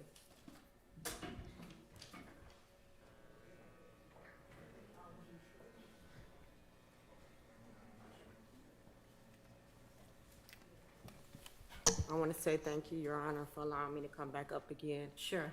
And I'll be real brief. I just want to share something to you and also on the record. Okay. I appreciate being granted the access to the camera pool, and I just want to respectfully express my concerns that that solution does not fully align with the principles of transparency and equal access. The decision to limit the media coverage to a single camera controlled by a pool, which restricts the diversity of perspectives and raises concerns about control, suppressing, and also withholding crucial details that can be caught by several angles. And I know earlier, I think I might have shared, I am a civil rights leader. I'm also a noted and awarded community advocate for the state of Georgia since 2009. The Rule 22 provision was designed to ensure that the public and media has open access courtroom proceedings. And it is not to be limited to a singular source because that risks tampering with the spirit of that rule. By only allowing one feed, it is inherently biased. It ends up being biased with that coverage. Are you reading from a case, or are you just reading? No, I just take some notes. I didn't want to spend extra time, and I'm almost Okay, done. I mean, so this is just your position. It's not case law, is it? I do have some case law. I got two of them. Okay. All right, go ahead. So it assumes that one viewpoint is sufficient for capturing the full scope of the trial. It's essential that different media outlets are allowed their own access so the public can be provided with a fair and transparent view of all proceedings. So I am asking the court to reconsider this limitation and the transparency of the Rule 22. So when it comes to, for example, O.J. Simpson trial, also I was a part of Derek Chauvin trial. We were permitted live streaming to ensure full and unbiased representation of the proceedings. If you look up Press-Enterprise COV Superior Court, 1986, also Richmond. I don't know how to look that up. Oh, I'm what sorry. You just said. Okay. Do you have a site to a reporter, like a case reporter? Well, It's usually like numbers and then a book and then some numbers again. I didn't, so basically I pulled it. If you was to type in Press-Enterprise COV Superior Court 1986. COV? I'm sorry. I got Enterprise C is in Charlie, O is in Oscar, V is in Victor. V. Okay. Yes, V is in Victor, Superior Court 1986. And I have another one. What state? This, wait a minute, this is in the state of... I mean, I can try that, but I don't think that's going to bring anything up for me. But anyway, what's the next site? Okay, the next one is Richmond Newspaper, INC versus Virginia Supreme Court.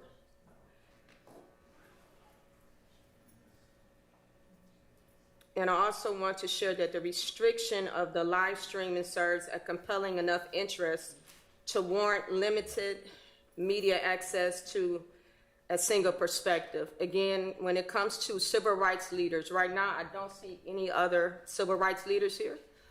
Also, when it comes to community advocacy. All right, well, I Mr. apologize, Steele feels Mr. Bryant. himself to be a civil rights leader. So I do want to go on the record say I have just as much vested interest as the defense team. And I did look at the media room, what is required, I do not have. So therefore, I would ask the courts if I can bring a computer into the courtroom. I don't have to have my phone, but just a computer to do it physically in here. And to do what? I'm sorry, physically to be able to do my notes, also to do live like commentary from my computer. And I'm also asking the court to uphold the First Amendment protection of public access. All right, there is full public access.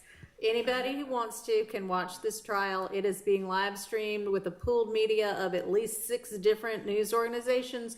It is also being live streamed by an individual who is pooling with another individual whom you are welcome to pool with. And so you can do that as well. Okay. So then are you saying at this point you just want your computer in here so you can do live commentary, but you're okay with not filming it because you don't have the capacity to do it from the media room? Yes, Your Honor. Okay. And also, I would like to, I know I brought it up earlier, I still would like to submit to the courts. Maui Davis of Davis Bozeman Law Firm did a letter. Also, Channel 11, I work closely. Oh, yeah, I mean, and I said Yes. before, I'm Okay. happy to, and I would I like know to Mr. submit. Davis and happy to, but again, I understand. I don't not believe that you are a civil rights leader or that you would be able to add something to what's already in the news, and you are certainly welcome to report on, Okay. everything about this trial. So in there also is a letter from DeKalb, Mr. Robert, he was the DA, DeKalb County. Yeah, I know him as well. Also, Channel 11, I work closely with their investigative team. They also did me a reference letter as well. Okay. All right. Yes. Yes. I just wanted to, this young lady referenced Richmond newspaper so v. much. Virginia, and I believe the site is 448 US 555. From I 1980. thought that was a pretty big case. so much. I was familiar with Press- that. And Press Enterprise is 464 US 501. Okay, thanks. So, yeah, those numbers and then letters and numbers, that's how we lawyers look up cases. So, I mean, the title's nice, but it's the numbers that we actually need. So, okay. And what would you need to do it from back in the media room? Is it Just be able to plug up my computer and that's it. Oh, so you're not worried anymore about being able to film? No, I could make everything work from my computer. Okay. All right. Well, I mean, I just gave somebody else the ability to do that. So I will revise your Rule 22. I don't know if I think it might have already been emailed to you, but Yes, it we'll was. withdraw that one and do another one. And just to make sure I'll be able to But come into again, the y'all court. are gonna have to fit in the media rows that are available here in court. So it might get pretty, I mean, sometimes there are only a few people here, sometimes there seem to be a lot of people here, okay, Thank you, Your Honor. thank you.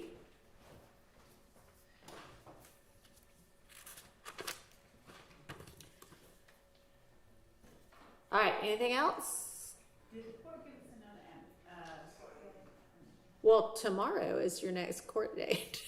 Is that what you meant? Or no, the jury's coming back tomorrow. Did you mean when are we gonna have our next non-jury date?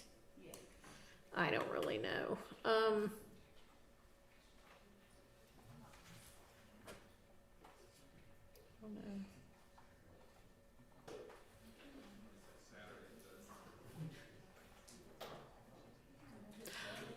I'm thinking we could.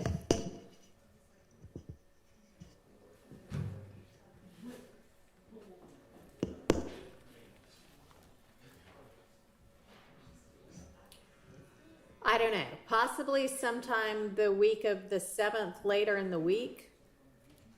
But if we need one before then, or if we need one or two before then we'll have to fit those in.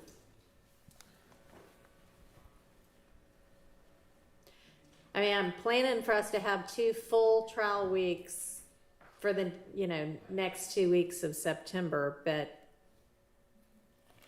do y'all think we're gonna need 1 or 2 non-jury days? I don't foresee that, not with how far out the issues that we still have. Okay. All right. So then we'll plan to do full weeks for the next 2 weeks. And then maybe sometime the week of the 7th, we might have a non-jury day or 2. And if not, I mean, certainly sometime close thereafter. Okay? Thank you. And Judge, one Yes. last inquiry. The matter that the court brought to our attention,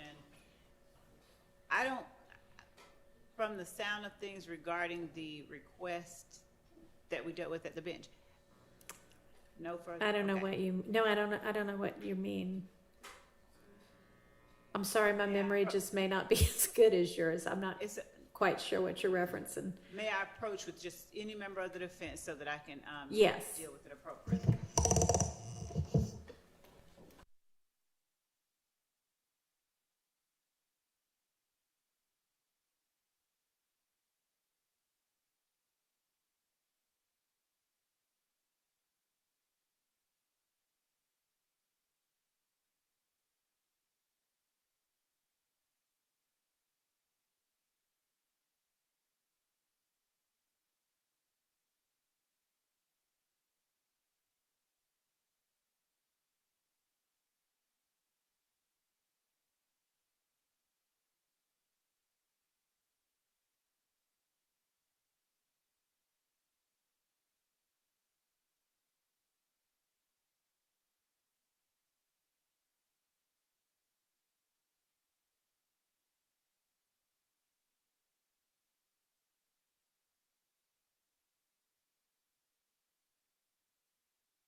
Or anything else?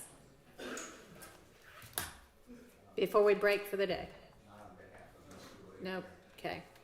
Nobody else? All right. All right, let's see. We have the jury back at 9. You know, considering that we've been together all day today, hopefully we won't have anything unexpected in the morning. Do you think we could just plan to convene at like 5 till 9? Okay, let's do that. See y'all tomorrow.